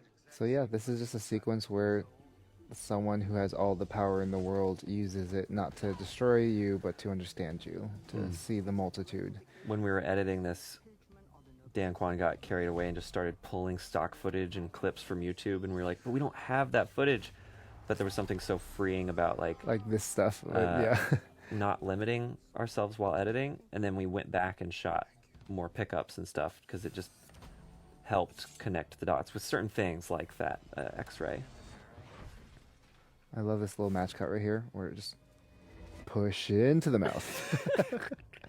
But just a reminder, this is Noah Sacco's greatest director cameo in all of cinema's history. It was so nerve-wracking on set, just trying to like be like, what's the balance of professionalism and also like trying to get my character right. But Michelle got a kick out of whipping me because we had tortured her so much for weeks and weeks at that point that she got to be the boss for a second. I don't know. I think she was always the boss all along. She was. This is true. This is another instance where we just didn't get the shots we needed, and so I just used stock footage for all those whip stuff, and then we went and did pickup shots of whips. But it worked because that's what that's the language that we had created. It's like you can cut away to anything. So we cheated a lot. Mm-hmm. This is Harry Shum finally getting to fight Michelle. We have a very extended monologue here where Harry just goes on and on about how sad he is that Kakuni's out there, and we couldn't fit it all in, but there's some real gems in there. Yeah. It was really fun. It was one of the few times that Michelle actually broke. She from laughing. She some stuff that Harry said was really funny. Maybe delete scene. We'll see. And this is another moment where we were like, aha, what if Michelle rides Harry's head? This is stupid. But then what if we then turn that into a fight scene? This stuff, Tim Ulick was, our again stunt coordinator, was like, we have to put them up on wires. We have to go fully into it so that they can have fun. And we were like, I don't know if we have the time or money, but Colin, our rigger, found a way to make it possible so we could actually just shoot all this practically with some wire removal. I will say that little section right there is probably some of my favorite Andre 3000 flute playing. Yeah. It's so good. It just feels so alive and so exciting. This bagel shot was the first bagel shot that I worked on where I was like, oh, I think we figured it out. I think I'm starting to understand what this should look like at the end. Mm-hmm. It's sort of graphical, like a graphic novel, but at the same time has some energy. So again, it's not photorealistic. It's not meant to be Try to make something that wouldn't compete with, $200 million science fiction epics. Yeah, it was its own thing. Goes like a little bit of Ghostbusters, a little bit of motion graphics. A little bit of just like music video, yeah, simplicity. I love this jumbled Jobu, we call it, the jumbled Jobu look, where they basically, everyone on that team, from Michelle to Anissa and Shirley, they all just had so much fun just creating the most weird version of Jobu. It's kind of like at the end of but the makeup in particular was the thing that pulled it all together for me. It was like, oh my God, what a fun thing, like modernist art on her face. And this moment with James Hong, it's like one of the first times I feel like I can remember seeing him just really sit in a character and feel and get to go somewhere really emotional. Yeah, and he was so good. I know he's 93 now, but I hope he gets many more roles like this where he just gets to show the depth of his abilities.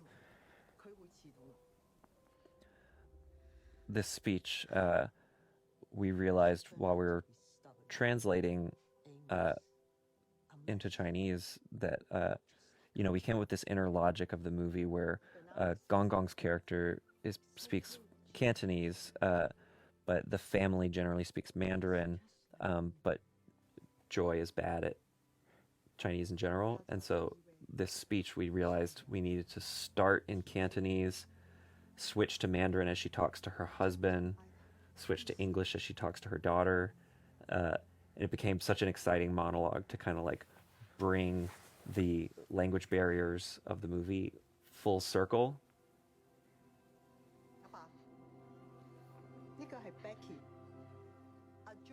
But it was hard, and we couldn't have done it without Echo Kwan, our translator.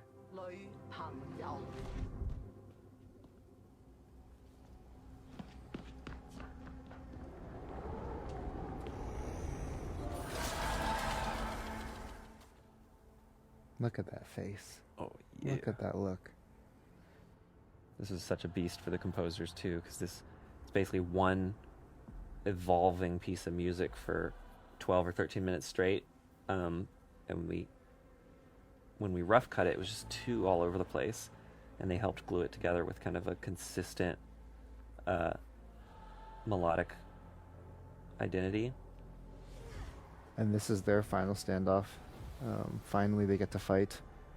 I always get I love the rage there from the daughter, and then this moment where she just opens the arms. It's a classic thing that a lot of kung fu movies do. It's like the yin versus the yang, the closed fist versus the open palm. But this is all one shot on green screen with pre-programmed lighting, because we knew what the backgrounds were going to be. It was pretty ambitious. Proud of how it turned out.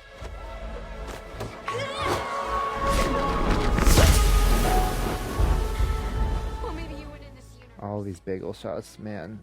The team did such a good job creating the stakes, the high stakes quality. Definitely the most ambitious part of the whole visual effects. This is like a joke we added later on to cut the music out. Yeah. The composer was like, "What did you do? The music cuts out." Because we figured that out later in the edit after they'd scored it.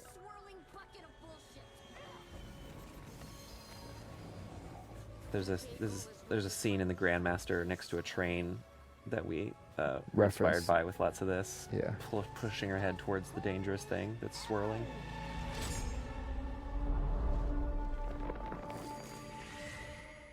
And then this is sort of the "my name is Neo" moment. I am your mother.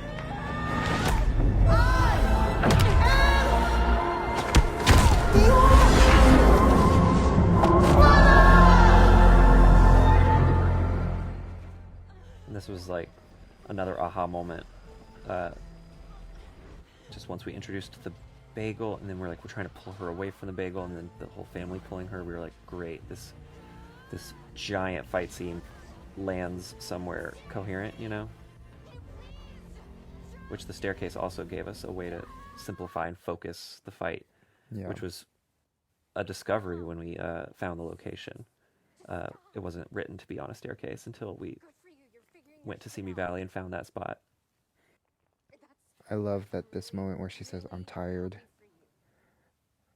because that's what the audience is thinking. Yeah. I'm tired. Yeah, I'm tired. Thank you for cutting Are you the tired music right out. now, Dan? I'm tired. I'm I'm a so little tired. tired.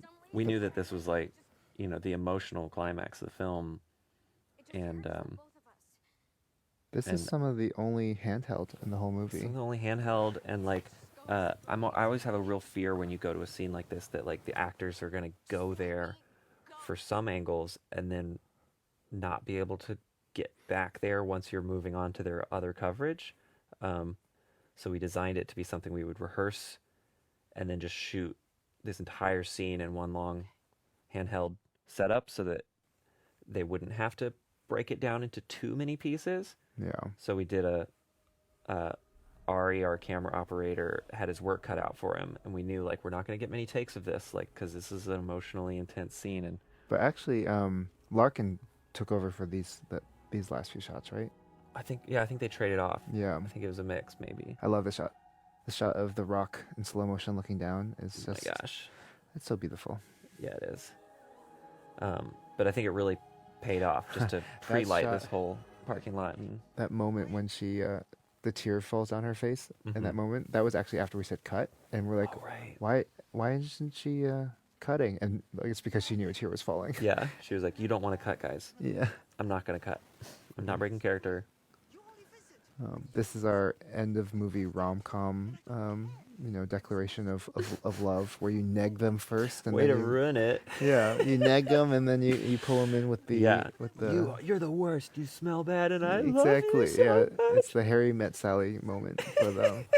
But I think something that I'm realizing, now that more Asian Americans have watched this, is like how profound it is to allow our parents, an image of themselves fully expressing themselves, because that's just not normally what the family dynamic ever is. So it's like these characters had to go through hell and back just to be able to have a traditional Hollywood ending or a traditional emotion fest that usually we don't get to see in real life. And they just did such a beautiful job. We actually finished early this night because Right. We thought that we left plenty of time in case they needed to just take a 30-minute break, and instead I think we just did 2 takes at Michelle, 2 takes at Steph, and then Yeah. some pickups. But like we wrapped several hours early. Yeah. The only time on the whole shoot where we wrapped early. Yeah. But we kind of needed it because everybody had been crying at the monitor, and it's like, oh God, let's just go home. We need to call our parents. Yeah, it was a really good feeling to know we had it and we got everything we needed. The nice thing is the end of the scene was everybody singing Barbie Girl by Aqua, which got cut from the movie, but it was helpful on set, like as an emotional palate cleanser that everybody got to sing together. Yeah, it'll make more sense in the script, but at the beginning of the movie when they're doing karaoke in the mirror, they're actually originally supposed to be singing Barbie Girl. Yeah, and so then it would come full circle and they would sing it with the whole This party. moment wasn't even in the script. It just happened to happen, and I cut it in because she was talking about the specks of time that make sense, and I was like, Yeah. oh, this is really kind of sweet. I wish we could hold longer. Grab my hair! Those are Harry's actual laughs. And then Tally Madell This performance is breaking hearts with her incredible. one line. What did he say?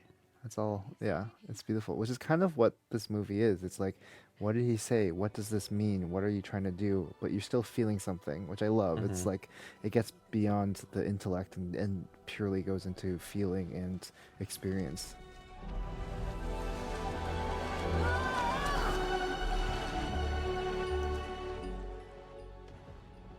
Those rocks really are at the bottom of a canyon in Anza Borrego. They're gone now. And here, this is the moment where the hand reaches back out. which was felt like a really important moment to not lose in the chaos. Oof. We made them squirt a lot of ketchup and mustard into each other's mouths, and then we just used a moment of it. That's all we needed. Yeah, when they saw the final cut, they were like, "What the hell, guys? Like, you made us do all that." This moment where we're holding on her for a really long time, this wasn't originally how we cut it, but It was like a while later that Paul and Dan were looking back through footage, and they were like, "Should we use?" You called it like the gooey take, or yeah. 'cause they're just melting. Yeah, just tears on each other, and we kind of realized that the moment deserved that much catharsis. Just like, oh God, we're messes. It was a really happy discovery. This was another moment that we discovered in the edit, where she says we can do whatever we want. Originally, she doesn't say "nothing matters" right here. Nothing matters. And we just stole that from another scene, and it totally. And we're like, oh, it unlocked so much thematically. Yeah. Just be like, oh, we've gone full circle, where nothing matters is a beautiful sentiment. It's a nothing matters but you right here and now, instead of kill yourself. You're right, exactly. And here we are for our third part. Yeah, only 1 more hour left, guys. Just kidding. There's only 4 more shots left. Yeah. Again, once we've brought ourselves back to the real world, we're like, let's just take our time with these shots, make sure that the shot design is really conducive. Intentional to efficient. Yeah. So this is all. I'm a bald one man, shot. and one time Dan's mom told me I needed to grow more hair, so it made its way into a movie. That's the inspiration. You're the Becky. Yeah. Aw, sweetheart. Yeah, you're the Becky. We're kissing.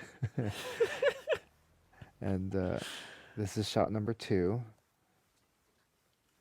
Or 3. Oh, right. I found if we're counting for 4, because there's only 1 more, right? Oh, you're right. Yeah. And this originally we cut it up a bunch. We had a lot more coverage, but it worked out really It was well. like, no, we should just hang on this medium shot. It's all it needs. And once again, like this kiss, it's so unnatural for immigrant parents to just have the Hollywood kiss, and it feels so nice to have a movie where they earned it. They went through the chaos of the multiverse and infinity, just so they could have that moment. But it was important to us that it wasn't a happy ending fully. Like, she's still splintered through the multiverse. She's everywhere. And life is still overwhelming. Like, the idea of a movie that ends where it's like, and anyway, just quiet the noise, no big deal, felt insincere. Right. We snuck some weird stuff in the sound design here.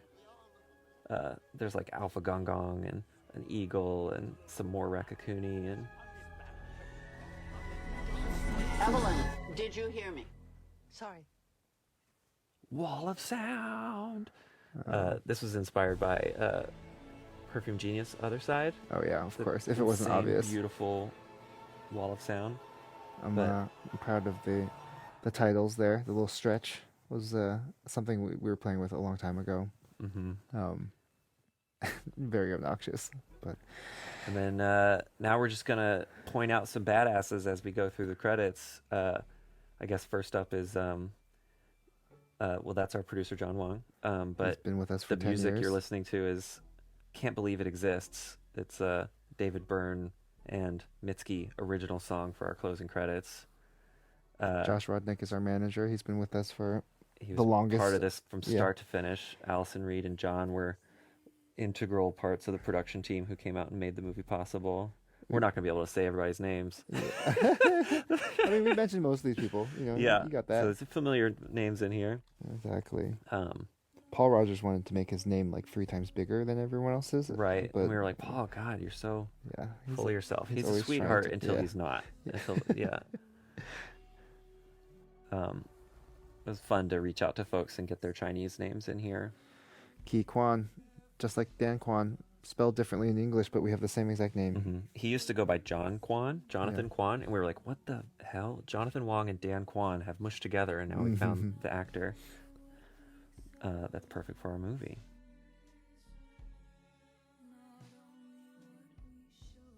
I wonder if Are we going to do the whole credits? I'm so tired. Thank you guys for listening to this. Thank you for supporting the movie and buying it. I hope we didn't. Hopefully this is helpful. We Yeah. try not to be the kind of filmmakers who keep much close to the vest. You know, it's like a challenge to ourselves to be like, all right, we've now told you all our tricks. We have to come up with new ones, or we can't just do the same thing next time. Who knows? Maybe we will. Yeah, I want to do the close. I want to do the credits. I'm just going to enjoy shouting out some names. Hell yeah. A Daniels film. Who It's are funny. they? When Swiss Army Man came out and people were like, a Daniels film? How They're like, pretentious. what What the is this? Yeah. But now it's like, no, everyone's got a weird name. It's fine. Yeah. Now that Aquafina. Zendaya's, Zendaya, yeah. got no last name. My partner Stephanie suggested that we put all the PAs up front, and we loved that idea because they were the first ones there and the last ones to leave, and on our movie we had some really hardworking, cool PAs. We got to I had to figure out the names of some of these characters when we made the credits. We were like, what do we call them? Trophy guy and bigger trophy guy. There's our incredible stunt team, Colin Fullenwider, that was his name.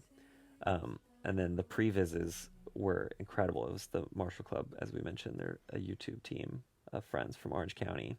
Vange down there was our sustainability supervisor. We tried to keep the set green where possible, so we greener had a lot than of, usual. I think, Yeah. Hopefully, we'll just keep getting better every production. It's like a part of making movies that I love is to just think about like what the making of the film can do and how we make it, and whether that's keeping the vibes positive or destroying the planet a little less. I think it helps the movie when we're having these conversations behind the scenes. There's Jason Hamer's team who we shouted out so much, and Anissa's team. Minnie was one of the assistant costume designers. She was so great. Josh Bramer, he was, prop master. This was our first movie with him, and when he read the script, his brain exploded. He was like, I can't do this. Yeah, but a big shout out to Janus there, casting. She was such an integral part of the casting process. We love her. Yeah. And Derwin Diatez. I never met him. He sounds awesome. I wish I had met him. Our gardener. Cool. Even our Teamsters and Transpo people, we had such a nice relationship with them. Ooh, Zoe and Ashish. Oh my God, MVPs Our from assistant editors had post-team. the hardest job. The Yeah. amount of stuff we had to do. Oh, shout out to our visual effects team. Look There how it is. small it is. Not very big. And it's gone. It's over. Goodbye, VFX. Unbridled, which is Brent Kaiser. That's the sound team. He's worked with us on a lot. And they were on the project straight from the beginning. Like even while we were rough cutting, they'd help us pull sound effects and stuff. And just some heavy hitters' names just dropped in there for the score. It's just like, wait, did that say Andre Benjamin? Yeah, and then we have our Paris pickup crew. So that was Unfortunately, like we never got to meet any of them the in most person. miserable day of shooting on the was us staying up all night on a Zoom call with Michelle as she tried to act on green screen in Paris, but they made it possible, and so we were very grateful. We use a lot of stock footage to make this movie possible. Yeah, there's our family's names and a lot of people there in the thanks that helped quite a bit, including Gus, Larkin's son. I'm not credited for my trumpet playing. Yeah, oh, I'm so sorry, man. Time. I was. I am credited as co-writing some of the dumbest songs in the movie. I was like, Ryan, I don't need a writing credit, and he was like, I think he didn't want full credit for "Life Can Be So Delicious." I've always wanted to, next to the American Humane Society, put an additional postscript that says, "We harmed hundreds of animals. Thousands of animals were harmed in the making of this movie because we had meat at breakfast, lunch, and dinner." What do you think? Should we have put that in there? Well, but now, don't worry, now the it's in dog there. was fine, the pig was fine, but we also ate pig at lunch, so maybe the other pigs were not fine. Yeah. Hot take. That's a great way to end the whole. Great way to end commentary. it. Hot Dog Hands LLC. Eat hot dogs, but get beyond sausage. We don't need to eat so much meat. Oh, and this little company called A24. They made it all possible. Thank you, helped us make guys. it possible. Oh my God. Goodbye. Goodbye. We'll see you on the next one. Maybe in like 10 years.